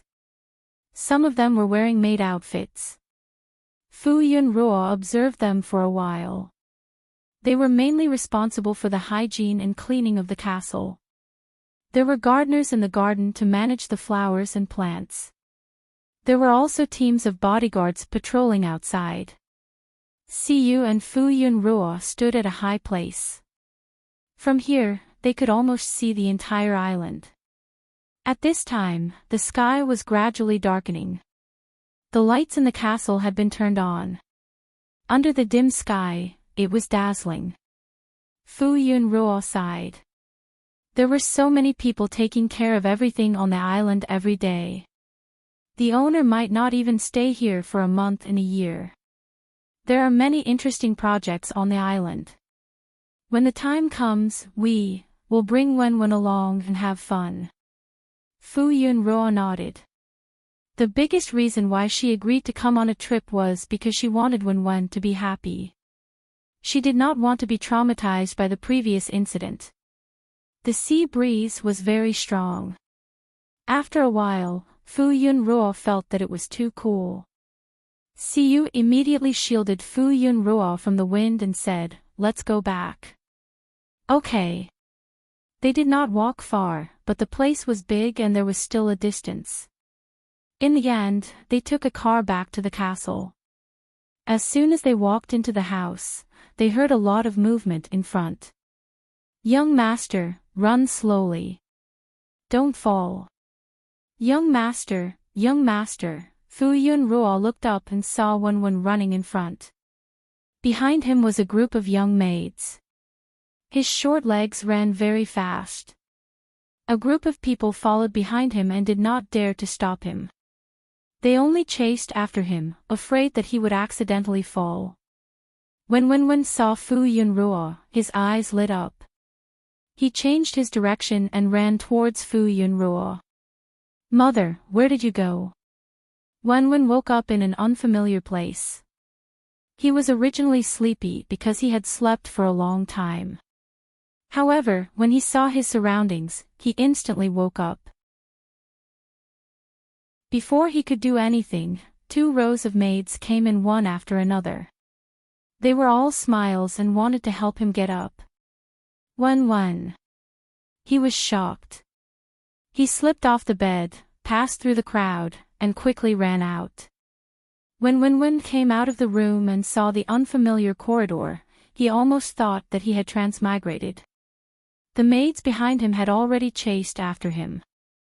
Wen was so shocked that his short legs ran very fast. Oh my god! What was going on? After running for a while, Wen saw Fu Yunruo walking towards him. He immediately felt relieved.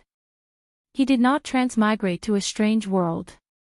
Fu Yunruo said apologetically, "Mother went out for a walk." When the maids saw Siyu and the rest, they all stopped and stood a distance away. "Teacher." Wen hugged Fu Yunruo and turned his head to look at them. Siyu glanced at the maids and waved his hand to dismiss them. "Yes." The maids looked at Wen and reluctantly left. Wen immediately patted his small chest exaggeratedly and looked relieved. "Mother, where is this? I was wondering where I was when I woke up." The moment they woke up, they were in a different place. It was as if they were in a different world. "We are in the castle on the island where we are on vacation. This is your Uncle Yu's home." Fu Yunruo was also shocked when she saw it. She felt that it was not the same as her world. Siyu said, "Dinner is ready." It was already so late. Fu Yunruo also felt hungry, so she nodded. Then, Siyu brought them to the dining room. The dining room was a little big and the tables and chairs were made of expensive materials. Everything else was fine. The dinner was the Chinese dishes they were familiar with, but the taste was much better. Because they were not used to being served, after the dishes were served, the housekeeper left with the others. Fu Yunruo and Wen were more at ease. Their appetites were good and they ate until they were full. He looked up from the empty children's bowl and said, "Mother, I'm done eating. Are you full?" Wen rubbed her round belly and said, "I'm full." Wen sat on the special children's chair. Her short legs were hanging in the air and swinging around. He looked around the spacious dining room. Although he did not walk through the entire castle, just from the interior of the building, it was similar to the castle in the Vampire Count on TV. The only difference was that it looked more modern and magnificent. It did not have a gloomy and treacherous feeling. When Ruo asked curiously, "Uncle Yu, aren't you afraid?" When he thought about living in a castle at night, would he think of strange things? Siyu Ruo said, "What's there to be afraid of as a man? Or are you afraid?" His private island had the highest security level. "It's okay. You're still young. When you grow up, you won't be afraid." The entire island was monitored by all signals. There were also shielding devices to prevent detection from the outside world. There were maids and servants inside and countless bodyguards patrolling outside 24 hours a day. When Ruo immediately puffed out her chest and said, "I'm not afraid." "You're the one who's afraid, right?" There were people everywhere. How could he be afraid? Fu Yunruo looked at the big and small arguing and held back her laughter. After dinner, when Ruo was very energetic. Then, they began their exploration of the castle. Every time when Ruo walked for a while, he would encounter many maids and servants. Most of them were foreigners or mixed-race people, but they spoke Mandarin very fluently. At first, when Ruo would be frightened. When he was at his richest, he had never hired a nanny, let alone such a scene.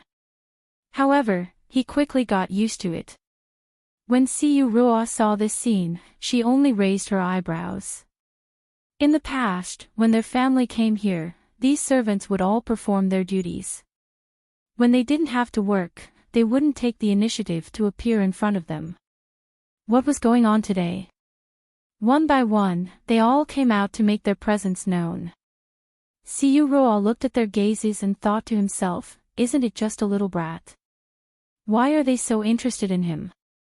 The servants were originally very careful, but when they saw that their master didn't reprimand them, they all ran out to meet the young master. Their young master was very cute from head to toe. At first glance, they couldn't help but like him. Fu Yun Ruo had been following Wen Ruo and saw him running up and down everywhere, still full of energy. Fu Yun Ruo felt tired after walking for an hour. She looked at the lively Wen Ruo and thought to herself, indeed, he slept too much in the afternoon. Otherwise, how could he be so energetic at night? Next time, I definitely won't let him sleep too much. In the end, Siyu took the initiative to take over the responsibility of accompanying the child. She was responsible for exhausting the child's energy before bringing him to take a bath and swim. When he came out of the bath, he was drowsy.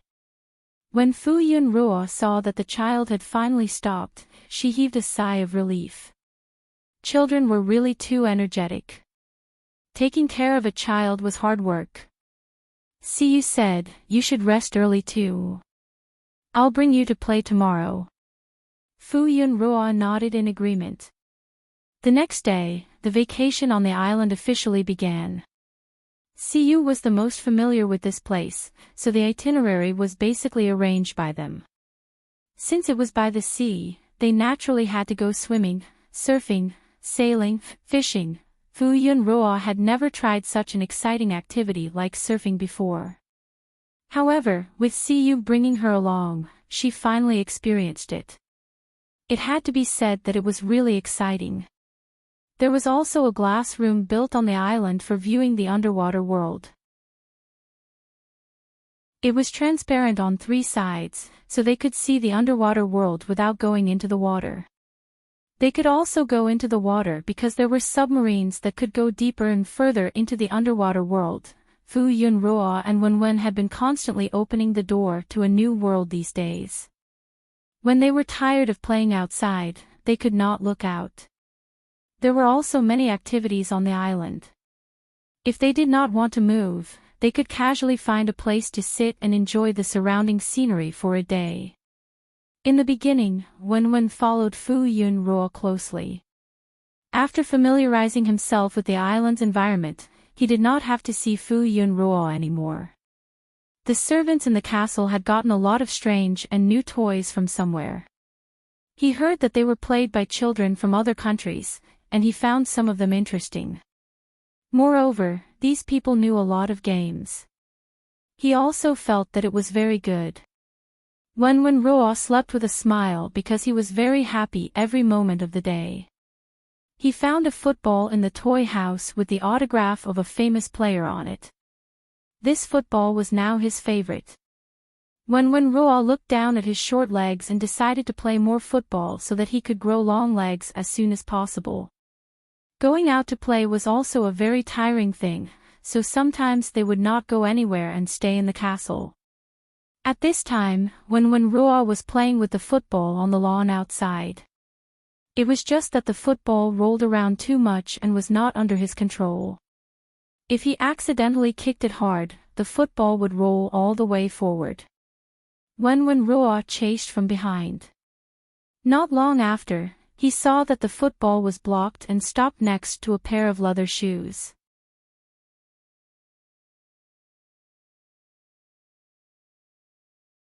Chapter 124. Then, he said politely, "Uncle, this is my football." Wen knew that there were many bodyguards around, and there were maids watching him not far away. They did not do anything, which meant that this strange person was not dangerous to him and could be approached.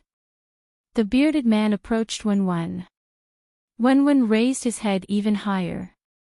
Looking closer, he found that this person was even taller, about the same height as Uncle Yu. The bearded man stopped in front of Wen, then squatted down and handed the football to Wen.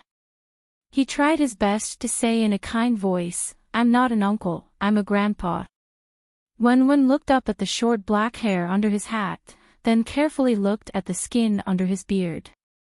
He felt that calling him grandpa did not suit him well. Wen took the football and thanked him seriously, "Thank you." "You're welcome." His low and deep voice suppressed his excitement. He raised his hand tentatively, wanting to touch Wen's soft hair. He was very careful, as if he was afraid that he would hurt her. He was afraid that he would use too much strength. Wen looked very approachable, but in fact, he would not let people who were not close to him touch him. However, he felt that the person in front of him did not have any ill intentions towards him, which inexplicably made him have a good impression of him. For some reason, he stood there obediently and did not move. After being touched on the head, Wen felt strange and embarrassed again. Then, he hugged the ball and ran away quickly. The bearded man watched the little cutie's back as she ran away. It was not until she left the lawn that he retracted his gaze. He looked at his big hand and smiled. His good grandson was so soft and obedient. If there was something that Fu Yun liked the most about this island, it would be the Four Seasons garden. Because she raised flowers, she naturally liked these plants. When she saw the well-taken care of garden, she could not help but ask the gardener in charge of the garden for advice. Fu Yun also met a female gardener who was very knowledgeable about flowers. Fu Yun felt very comfortable communicating with the gardener, and she also learned a lot of experience. Although raising flowers was not easy, as long as she understood a little about the habits of other flowers, she could quickly raise them. If Fu Yun received permission, she would also take care of these flowers.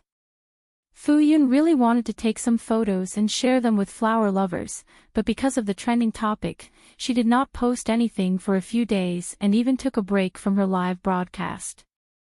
However, this did not affect her mood to record this beautiful scene, even if it was for her own enjoyment in the future.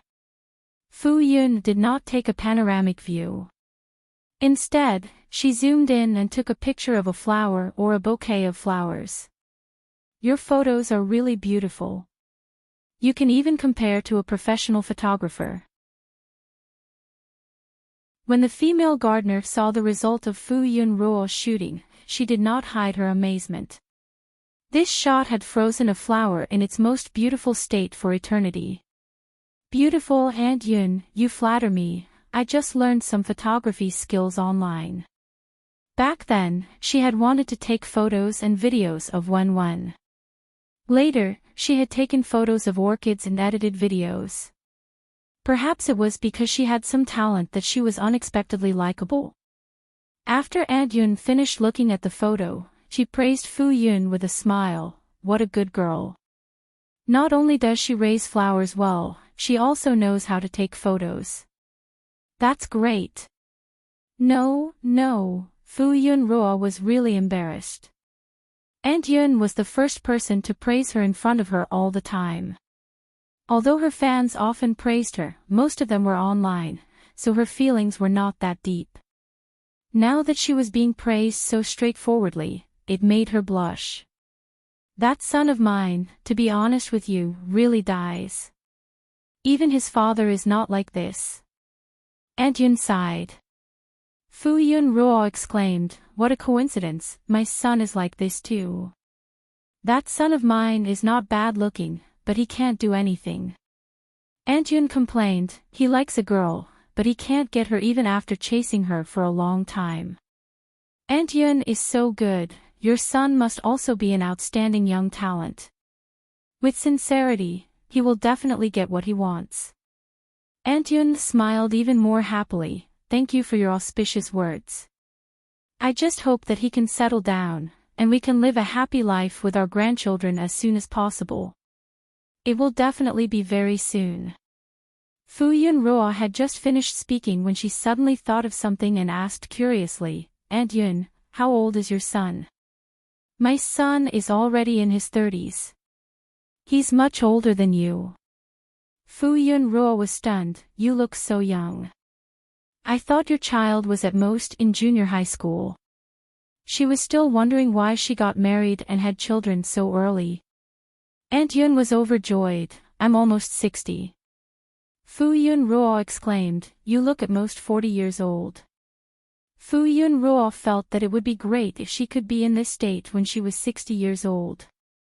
She must ask Aunt Yun for her beauty tips. Fu Yunruo did not put on makeup often, but it did not mean that she did not like to be beautiful. The two of them were chatting happily when Wenwen ran in from outside. Mom! Aunt Yun's eyes lit up when she saw Wenwen. Fu Yunruo saw that Wenwen's cheeks were red and sweaty from running, so she took out a tissue and wiped his sweat. Is it fun? Wenwen nodded. Aunt Yun walked over. This is Wenwen, right? What a cute child. Wenwen looked over curiously. Fu Yunruo introduced, this is my son, Wenwen. Then, she asked Wenwen to address him, this is, Fu Yunruo paused for a moment. If she called her aunt, then wouldn't Wenwen have to call her grandma? But why did she look so young? It felt weird to call her 2 generations older. Aunt Yun smiled and said, just call me grandma. There was a hint of anticipation in her eyes. Wenwen could not help but look at her a few more times. Just now, there was a strange uncle who wanted him to call him grandpa, and now there was a strange aunt who wanted him to call her grandma. Wenwen thought to himself, could it be that these were Uncle Yu's parents, which meant that they were his biological grandparents? The bearded man just now had his face covered, so he could not tell. The person in front of him did not look much like Uncle Yu.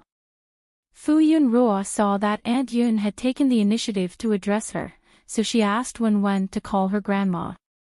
Wenwen called out obediently. He looked at Fu Yunruo, who did not know anything, and sighed in his heart. He had to watch his mother closely in the future. What if she was too stupid and got cheated? Are you thirsty? Are you hungry? Let's go eat something. Fu Yunruo asked for Wenwen's opinion. Usually, after exercising, one would need to replenish their water. When Aunt Yun heard this, she did not care about being happy and hurriedly said, then let's go in quickly. Don't be thirsty or hungry. Fu Yunruo nodded and said goodbye to Aunt Yun. Then, she held Wenwen's hand and returned to the castle. After they left, Aunt Yun stood in the garden for a while before putting down the watering can and leaving for another castle. When she entered the living room, she saw Si Jing sitting on the sofa in a daze looking at his hands. She looked away in disgust. That beard was really irritating to the eyes. Gigi, I touched my good grandson's head. Si Jing saw that his wife had returned and hurriedly raised his hand to show off. When Xie Yunruo heard this, she hurriedly walked over and touched Si Zhang's raised hand with all her strength. She thought jealously, I haven't touched my good grandson's head yet. However, Xie Yunruo said proudly, my good grandson called me grandma. What? Si Jingruo was jealous. He had not heard his good grandson call him grandpa yet. These two people were Si Yu's parents. Originally, they only watched from afar every day and watched the surveillance cameras more often. However, when they saw the mischievous and cute son Meng, their hearts beat faster, and they were no longer satisfied with watching from afar. Thus, they thought of disguising themselves. Si Yu's face was completely inherited from Si Zhang's. Anyone with a discerning eye could tell that the two of them were relatives. Thus, he covered his face and disguised himself as a passerby. Xie Zhiyun Ruo disguised herself as a gardener because she noticed that her daughter-in-law and grandson often rested in the garden. This way, she could see her good grandson up close. However, she did not expect that she would become friends with her daughter-in-law despite their age difference. After interacting with her daughter-in-law, Xie Zhiyun Ruo became even more fond of her. Unfortunately, her son was disappointing and had not married her daughter-in-law yet. Xiu Ruo, who had been a step late and was still thinking about how to tell Fu Yun that his parents had also come to the island, was speechless.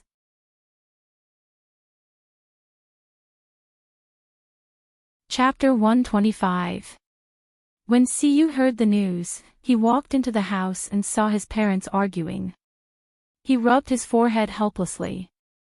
Was Wenwen really that attractive to them? How could they disregard their image and try all sorts of ways to get close to her? He didn't know that his parents had such a side to them. When Xie Zhiyun saw Xiu, she looked away in disdain. Xiu called out, but before he could say anything, Xie Zhiyun suddenly said, "Son, come here." Xiu walked over and sat down. Xie Zhiyun said meaningfully, "With the way you're going after her, I don't think you'll have any results even after 2 to 3 years." Xiu raised his eyebrows and sat up straight. "It's easy for your relationship to warm up when you go out to play, but with a child around, she won't pay full attention to you, right?" "I'll be positive." "Yes, and at most, I'll let her feel that it's good for her child to have a father." "What else can you do? You're not someone who will suffer for the sake of your child, and neither is Ruoruo. His parents were one of the people who understood him the best. I can see that she likes you, but this isn't enough for her to make up her mind to be with you. What you need to do now is to let her feel your feelings without any misgivings. If you don't express it clearly, Ruoruo will inevitably think that you want to be with her for the sake of the child. If you two don't have feelings for each other, this kind of marriage won't last long.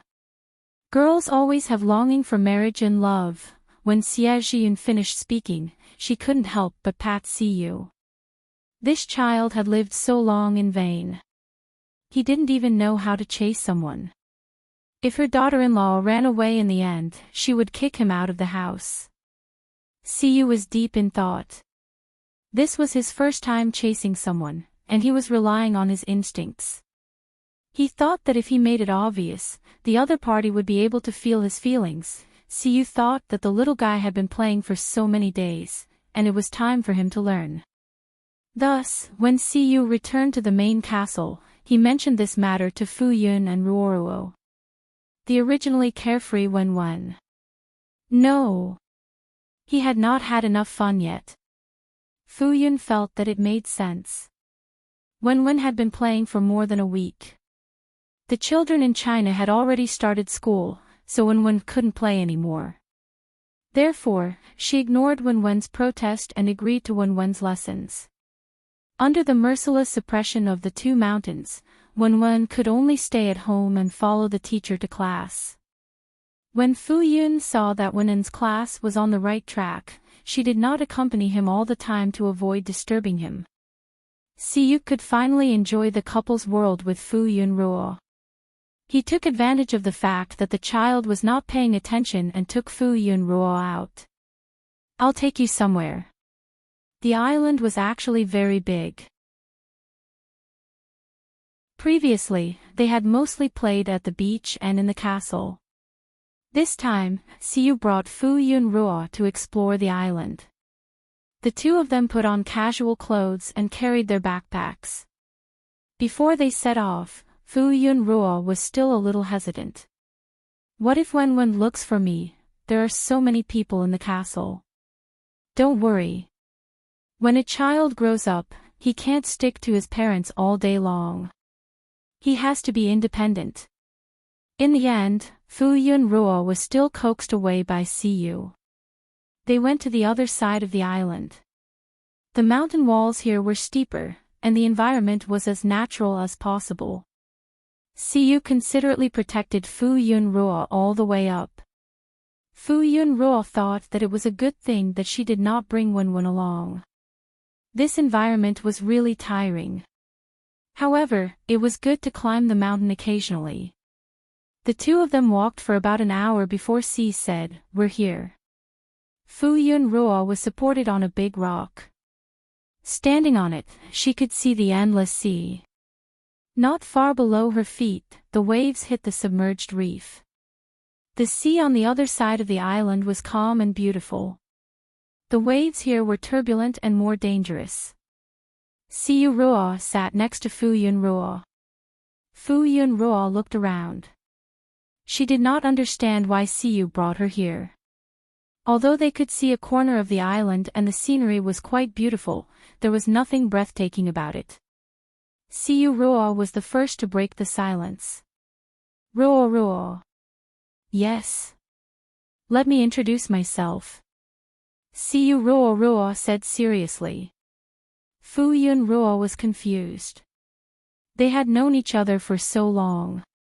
Why did he have to introduce himself? It's not just about knowing each other. It's about knowing me completely. I'm the current head of the C family. You might not have an impression of the C family. It's actually the Jinche Financial Group. Fu Yunruo heard this and immediately had an impression of it. The top aristocratic families all knew of the existence of this financial group. However, the financial group was very low-key and did not appear in front of others. The history of this financial group could be traced back to the East Jin dynasty. It was rumored that a group of people left to escape the chaos of war. It was said that they were the bloodline of the royal Sima family. Among this group of people, some went overseas and slowly accumulated wealth and status. Until now, no one knew how much wealth they had because they had never appeared in front of others. There were many legends about them. For example, they were the descendants of the royal family. Although they were of Chinese descent, they were the only people who had multiple nationalities. It was said that they actually controlled several small countries and had armies in their hands. It was said that the descendants of this family were involved in various industries in various countries and had a certain status. There was no such setting in the novel. It seemed that the world had automatically filled in the gaps in order to allow Siyu's bug to exist. Fu Yunruo thought that only such a powerful existence could resist the protagonist's halo, right? The original owner of the body had only heard of such people. Even the aristocratic families were divided into different circles. Such people were obviously not people that ordinary people could come into contact with. This time, Siyu talked about his family background. Fu Yunruo had an idea in her heart. Fu Yunruo thought that with such a background, Wenwen would have Siyu to protect her in the future. She would be able to live a happy life without any worries. After introducing his background, Siyu introduced himself. He talked about his height, weight, hobbies, and personality. Finally, he said, "This is the first time I like someone and it's also the first time I'm wooing someone. I know that my performance is very poor." Siyu looked at Fu Yunruo's smiling eyes. His rare reserved expression froze. The two of them looked at each other and then couldn't help but laugh. At this moment, the distance between the two of them seemed to have shortened. Fu Yunruo felt that Siyu was much more real. In the past, Fu Yunruo always had some estrangement with him. This estrangement was perhaps because she didn't understand him as a person. Fu Yun could tell that Siyu was a meticulous person. Few people could get close to his heart. Even if Siyu treated them well, she could not understand Siyu. However, when she looked at Siyu, she felt a little more at ease. It turned out that he would feel uneasy because of her. Rainbow. Fu Yunruo's eyes inadvertently looked behind her, and immediately exclaimed in surprise. Siyu turned around and smiled. "Looks like we're quite lucky." The terrain here was rather special. When the sunlight shone at a certain angle, it would occasionally refract a rainbow. The timing was also uncertain. If one wanted to see it, it would depend on luck. Fu Yun did not see the rainbow many times, so she could not help but feel happy. However, the rainbow didn't hang there for long. In less than 5 minutes, it disappeared. Fu Yun enjoyed her eyes to the fullest. Do you like it? I like it. Fu Yun nodded. There's something I need to confess to you, Siyu suddenly said. Fu Yun Ruo, ? My parents came here without my permission. Fu Yun Ruo widened her eyes in shock. Then, they didn't want to disturb us. They just wanted to take a peek, but, Siyu Ruo looked at Fu Yun Ruo meaningfully. Fu Yun Ruo had a bad premonition. But what? Looking at Siyu Ruo's expression, it meant that she had already come into contact with them without knowing. Fu Yun Ruo immediately thought about the people she had come into contact with here. Other than the servants in the castle and the gardener in the garden, she did not come into contact with many people. Fu Yun Ruo quickly filtered through the list and quickly thought of someone. Fu Yun Ruo asked tentatively, Aunt Yun. Siyu Ruo nodded. Fu Yun Ruo looked at him blankly for a while, then covered her face. She did not do anything embarrassing, right? She had a good impression of Aunt Yun, but she did not expect. Siyu Ruo smiled and said, she didn't approach you on purpose. First, she likes to play with flowers and plants like you. She just wanted to see when. Fu Yun Ruo covered her face and said sullenly, I know. She was the one who took the initiative to approach her. Why didn't she think of it? Now that she thought about it, Aunt Yun was obviously not an ordinary gardener. How could a gardener have such a good temperament, be so beautiful, and take such good care of herself? Mother likes you very much. She even told me that if I couldn't make you agree to marry into the C family, she would kick me out of the house. Siyu Ruo looked pitiful and aggrieved. Whether I can marry into the family or not depends on your decision. Fu Yun Ruo's face turned red. Don't talk nonsense. Fu Yun Ruo stood up in a panic. It's getting late. Let's go back early. Otherwise, if Wenwen doesn't see me, she will make a fuss. Siyu saw that she was walking in a hurry, so she hurried after her and said, walk slowly. Don't fall. Fu Yun Ruo slowed down her steps. They walked slowly down the mountain. When they returned to the castle, they saw Wenwen standing in the middle of the gate with her hands on her hips. She looked angry. As soon as he saw Fu Yun, he asked angrily, where did you go behind my back? Wenwen glared at Siyu.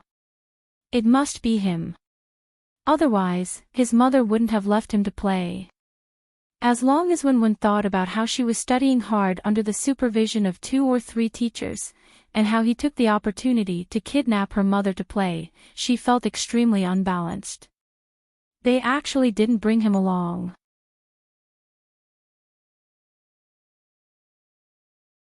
Chapter 126. Fu Yun Ruo and Siyu looked at each other and smiled. Siyu went forward, picked up Wenwen and placed him on his shoulder. Then, he calmly changed the topic. How's the teachers teaching? Are you used to it? This time, the teachers were not from their country, but from another group of teachers. Wenwen snorted. He was so smart, how could he not be used to it? Grandpa's chef made your favorite braised pork trotters. Eat more to nourish your body. Wenwen said unhappily, do you think I'm a 3-year-old child? Trying to use food to distract him. So that he would forget about not bringing him along when they went out to play. Of course not. You're already a 4-year-old child. Wenwen emphasized, you're 4 years and 7 months old. Okay, Fu Yun Ruo saw that they were talking about age, and Wenwen was sitting on Siyu's shoulder. She was a little nervous. Is your arm okay? It had only been a while, and he could not exert any strength. Wen was not light. Wen obviously knew that his arm had not fully recovered, so he did not dare to move. Put me down. Wen kept looking at Fu Yunruo. Siyu said nonchalantly, it's okay. Let me carry him. Fu Yunruo stretched out her hands. Wen cooperated and opened his arms. His small body leaned in front of Fu Yunruo. Siyu had no choice but to lower his body. Then, Fu Yunruo carried Wen over. After being interrupted, Wen had forgotten to pursue the matter between the two of them. He glanced at Siyu's arm from time to time. When he saw Siyu moving his arm, he could not help but feel nervous. Siyu teased Wen. He found it interesting to see his rich expressions. In the end, Fu Yunruo glared at him, so Siyu stopped teasing Wen. The three of them had a lively dinner. If Fu Yun did not accompany Wen much today, she would accompany Wen all the time at night. Only then was Wen happy and magnanimously let it go. Forget it, he had to go to class and didn't have time to accompany his mother, so he could only let Uncle Yu accompany his mother, otherwise she would be lonely. After coaxing Wen to sleep at night, Fu Yun left the room. Just as she closed the door, she saw Siyu leaning against the wall with her arms crossed. Fu Yun tilted her head in confusion. Siyu glanced at the closed door and smiled at her. Is the child asleep? Fu Yun nodded. Siyu extended his hand towards Fu Yunruo. Let me take you to another place. It's already so late. Fu Yun said. Under his focused and gentle gaze, she could not help but reach out her hand. Their two hands clasped together. Siyu pulled Fu Yunruo and walked out quickly. Fu Yunruo was afraid that he would pull too hard and dislocate her elbow, so she followed his strength and ran forward. They ran all the way up the castle stairs and finally reached the top floor and stood in front of a door. Siyu looked at Fu Yunruo, who was a little out of breath from running. When she recovered, he said to her, close your eyes. Fu Yunruo looked at Siyu and felt that he was being mysterious. However, at this point, she still cooperated and closed her eyes. After seeing her close her eyes, Siyu opened the door and then held Fu Yunruo's hand and walked out carefully. Fu Yunruo's eyes moved.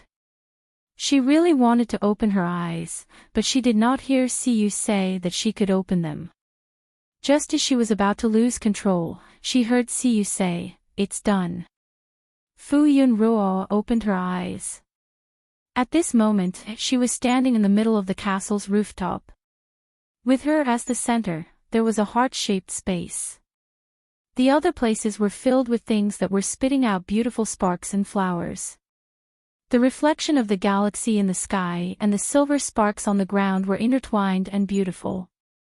She was still looking at them. Siyu knelt in front of her with an exquisite red box in his hand. He faced Fu Yunruo.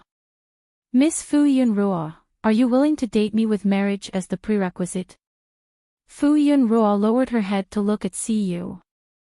When she met his focused and gentle eyes, her cheeks turned slightly red and her heart beat faster. Dating was just dating, but he made it sound like he was proposing. Fu Yunruo took a look and saw that there was a ring in the box. Who gives a ring when asking for a date? Siyu smiled and then picked up the ring. The necklace of the same color under the box glowed faintly. I'll wait for the day when you're willing to marry me. When that time came, this ring would be worn on her finger. Siyu asked again, are you willing to date me? His voice was low and gentle. Fu Yunruo's cheeks turned slightly red. It would be a lie to say that she was not moved. Fu Yunruo thought that there was probably no woman who could resist Siyu's charm. If it was marriage, she would hesitate again and again. She felt that it was too rushed and she had not thought it through. But if it was just dating, she thought that she was willing. In the end, Fu Yunruo nodded slowly under Siyu's gaze. Okay. Siyu smiled. He stood up and said gently to Fu Yunruo, let me help you put it on. Fu Yunruo did not refuse. Siyu put the necklace on Fu Yunruo. He was happy but also a little regretful. He was happy that their relationship had taken a big step forward. They were finally boyfriend and girlfriend. Regretfully, he wanted to propose directly. But after thinking about it, he was afraid that it would be too rushed for Fu Yunruo. So, he changed it to dating. Reality proved that he had made the right move. Please take care of me in the future, girlfriend. Please take care of me, boyfriend. The two of them looked at each other and smiled. Then, they enjoyed the charming scenery around them after their relationship changed. The sparks on the ground seemed to have been there for a long time. The starry sky seemed to be just above their heads and they could touch it. In a big city, it was very difficult to see such a night sky. There seemed to be the sound of the waves hitting the shore. Fu Yunruo's heart was very peaceful and comfortable. The two of them enjoyed this atmosphere very much. Suddenly, Fu Yunruo said, let the child meet Aunt Yun and Uncle officially. They were all on the island. Fu Yunruo could not pretend that she did not know. They wanted to see their grandson so much. She could not be so heartless. At least, no matter how powerful they were, they did not want to snatch the child away. Everything was according to her wishes. Just based on this point, Fu Yunruo had a good impression of them. When she saw that they liked Wenwen very much, she had an even better impression of them. It was quite good to put aside those inexplicable concerns. After all, they were not an ordinary couple. They even had a child between them. When Siyu heard this, he smiled at Fu Yunruo. They must be very happy. Although they were preparing to meet, before they officially met, Fu Yunruo still had to talk to Wenwen about this matter and ask for his opinion. So the next day, Fu Yunruo told Wenwen about this matter. Wenwen did not have much of an opinion about this. When he heard Fu Yunruo mention it, he said, sure. He did not care. Everything would be based on his mother's wishes. Of course, he would also put his mother's wishes first. If they did not acknowledge his mother, then he would not acknowledge them either. Based on the short contact they had previously, there was nothing that made him dislike them for the time being. It was quite good to have more contact with them. Hence, Fu Yunruo told Siyu about Wenwen-ruo's agreement. After that, it was up to Siyu Ruo to make arrangements. Siyu's parents were obviously very anxious. As soon as they agreed, they immediately made arrangements. If Siyu had not stopped them, they would have really come over immediately. In the end, Siyu set the time at 5:30 p.m. They could have dinner together. At 5 p.m., the butler came in to say that old master and old madam had arrived. Fu Yunruo was a little nervous. The people she was about to meet were not just anyone, but Siyu's parents. How could she not be nervous? However, when she saw them, Fu Yunruo met Xie Jian's kind and affectionate gaze. Fu Yunruo instantly calmed down. Auntie Yun. Her gaze turned to the tall man beside Auntie Yun and she greeted him. When she saw Siyu's father, Fu Yunruo was surprised because the two of them were so alike. It was as if they had been carved out of the same mold. However, one was the younger version, while the other was the older version. When Fu Yunruo saw Siyu's father, she could already imagine how Siyu would look like in 30 or 40 years. Good child. No matter how anxious Xie Jian and Xi Zheng were to have a grandchild, they did not neglect Fu Yunruo. Both of them gave Fu Yunruo a greeting gift. Xie Jianruo still held Fu Yunruo's hand and did not let go. I liked you at first sight. It seems like we are really fated.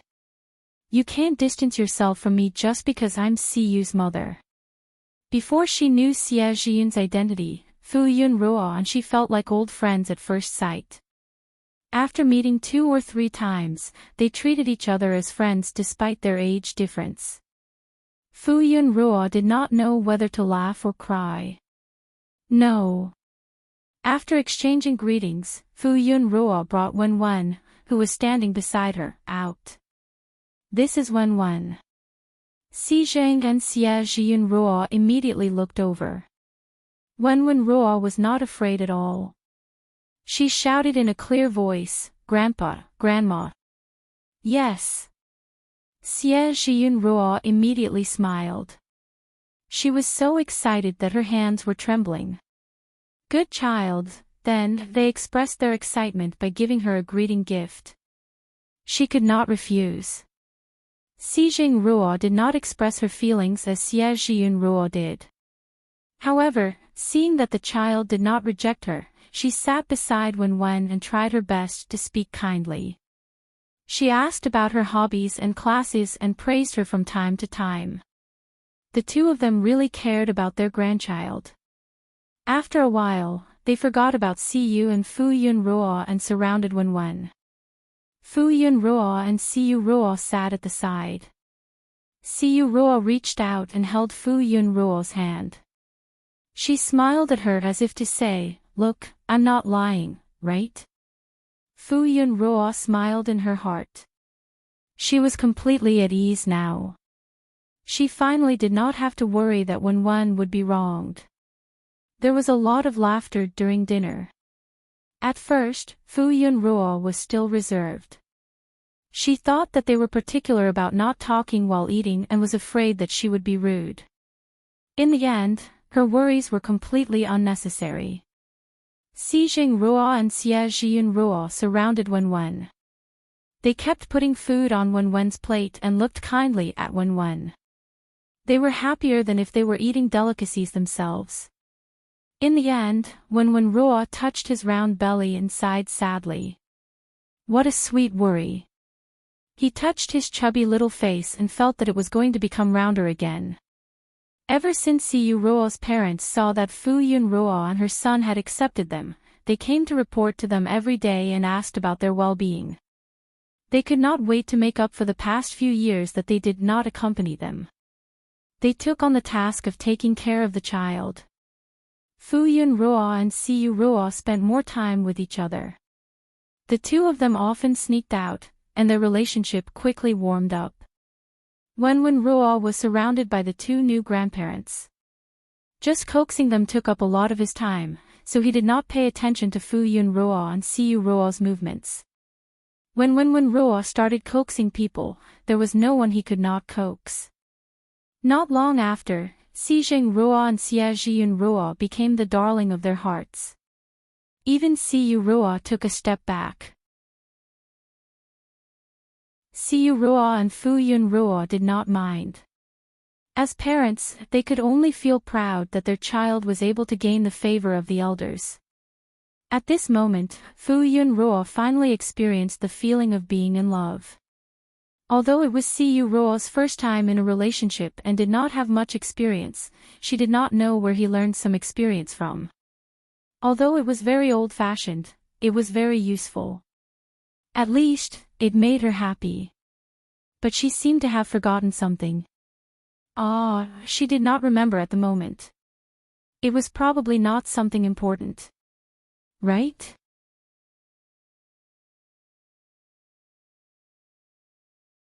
Chapter 127.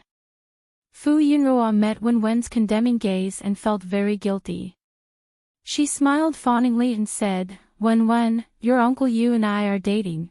Wen complained, were you not going to tell me if I didn't find out? What was the matter? Wen suddenly realized that his mother and Uncle Yu were occasionally clingy. He found it strange. Wasn't his mother still awkward with Uncle Yu before? Why did she suddenly become shy? Did she do something bad behind his back? In the end, Wen was able to find out the truth just by probing. His mother and Siyu were dating. It had been a few days and he wasn't the first to know. Wen was so angry that he couldn't be coaxed. Fu Yunruo hurriedly coaxed him. I'm sorry, baby. Mommy didn't mean to not tell you. She was going to tell him, but wasn't it delayed because she had to meet his grandparents? She was only thinking about that matter and forgot for a moment. Wen still felt very wronged. He felt that it must be because he didn't let his mother and Siyu get close to each other and didn't let them talk. Therefore, his mother thought that he would oppose them and wanted to hide it from him. Was he such an unreasonable person? Mommy swears that I won't hide anything from you in the future. Baby, please forgive me this time, okay? Baby, you are the most sensible and magnanimous baby in the world. Mommy loves you the most. Baby, it's Mommy's fault. Forgive Mommy, okay? Fu Yunruo finally gritted her teeth. If you can't accept it, then I'll break up with him immediately. Siyu, who was originally watching from the side, was speechless. Hey. Was he so casual? Wen saw Siyu's black face and pouted. Hey, he was his mother's most important baby. Therefore, Wen said generously, there's no need to break up. It's not my fault. I forgive you. I knew it. It must be Uncle Yu who led you astray. Wen pulled a long face and said seriously, it's okay to fall in love, but you can't learn bad things from him. Fu Yunruo nodded, yes, I definitely won't learn it. See you. Stupid brat. Fu Yun finally coaxed Wen to sleep before she heaved a sigh of relief. Siyu saw that the little rascal was not around, so he hugged Fu Yun from behind. He rested his chin on Fu Yun's shoulder and said pitifully, you want to break up with me? Fu Yunruo hurriedly said, I was just coaxing Wen. Of course, if the child really did not agree, then what was there to talk about? I don't care. You hurt me. You have to compensate me. Fu Yunruo's heart was tired. After coaxing the little one, she still had to coax the big one. She said helplessly, then what do you want? Like this, Siyu lifted Fu Yunruo's chin and tilted it slightly. He tilted his head and lowered it. His voice disappeared between his lips and teeth. Fu Yunruo interacted more with Siyu's parents and understood their character. He no longer had any scruples and could peacefully fall in love with Siyu. Ever since they kissed, their feelings for each other deepened and the two of them became even more intimate. The island was much more lively than before. After obtaining Fu Yunruo's consent, Xie Zhiyun asked some of the children in the family who were closer to Wen to accompany her. Wen needed playmates, and the children of the same age in the Xi family basically grew up together. This way, their relationship would be even deeper. Wen's background was a little special, so they prepared to let Wen get to know a few children of the same age. After they were familiar with each other, they would then play with the others. Although it was not explicitly said, Fu Yunruo could see that Siyu and his parents wanted to nurture Wen. Fu Yunruo saw that Wen did not reject it, so she did not interfere. She knew that Wen was a smart child and had his own opinions. Therefore, she would ask for his opinion when it came to her own matters. Therefore, Xie Zhiyun picked two children of the same age from the main family and brought them over. It could be said that they were worried sick about Wen. Children did not know good and evil. They might accept or reject children who suddenly appeared. They could not bear to see Wen suffer any grievances, so they took one step at a time. This time, the children who came were close to the side branches of the two families. They both had children of the same age. Because their close elders were by their side, the children did not feel afraid. Instead, they looked around curiously. After Wen knew that he was about to have playmates, he placed great importance on it and prepared gifts early as a greeting gift. The two children were older than Wen. One was 5 years old, and the other was 6 years old. They were fair and chubby, and their facial features were very handsome. Fu Yunruo could not help but take a few more glances at the child called Si Tang. This child looked like Siyu. More accurately, he looked like a member of the Si family. The other child also had some characteristics of a member of the Si family. Fu Yunruo looked at Wenwen. Only Wenwen had completely inherited her looks and did not look like a member of the Si family at all. Perhaps it was because he spent so much time with Siyu that he unconsciously had some of his aura. Of course, some small actions were 100% similar. The children were very happy when they met. Si Tang and Si Zhongxing also expressed their friendliness to Wenwen. Soon, Wenwen brought the two freshly baked brothers to play. They had never been to this island before, but Wenwen had already played before. Naturally, she knew how to bring them to play. Although the three children ran far away, they were still within the sight of the adults, so there was nothing to worry about. In the beginning, they were still playing very harmoniously. However, not long after, Wenwen and Si Tang had a conflict. This was because Wenwen heard Si Zhongxing ask Si Tang, will fifth uncle still adopt him as his son? Siyu was ranked 5th in their generation. Although he was a direct descendant and also the head of the family, in the family, they still addressed each other according to seniority. Si Tang said with certainty, definitely. Actually, Si Tang did not know if the main family would adopt him, but the uncle and aunt who raised him said that he would definitely be adopted. He had always believed it without a doubt. As for why he had such a big chance, it was because he was an orphan. His parents died in an accident when he was still a baby, so he was raised by his uncle and aunt. To be precise, he was raised by the family, and his uncle and aunt existed as guardians. In recent years, there were occasional rumors in the family that the main family was about to choose a child from the branch family to adopt. As an orphan and a child who looked like a member of the Si family, Si Tang had a big chance. When Wenwen heard what they said, she instantly exploded. That's my father, not yours. He won't adopt a child. He already had a biological son, so why did he still want to adopt one? Did he despise him? Wenwen exploded in anger, feeling offended. Si Tang said confidently, fifth uncle will definitely adopt me. In the future, he will be my father. Since everyone said so, then it must be true. He would also be someone who had a father in the future. You're talking nonsense. I'm not. Fifth uncle is my father. Mine. He's mine. Mine.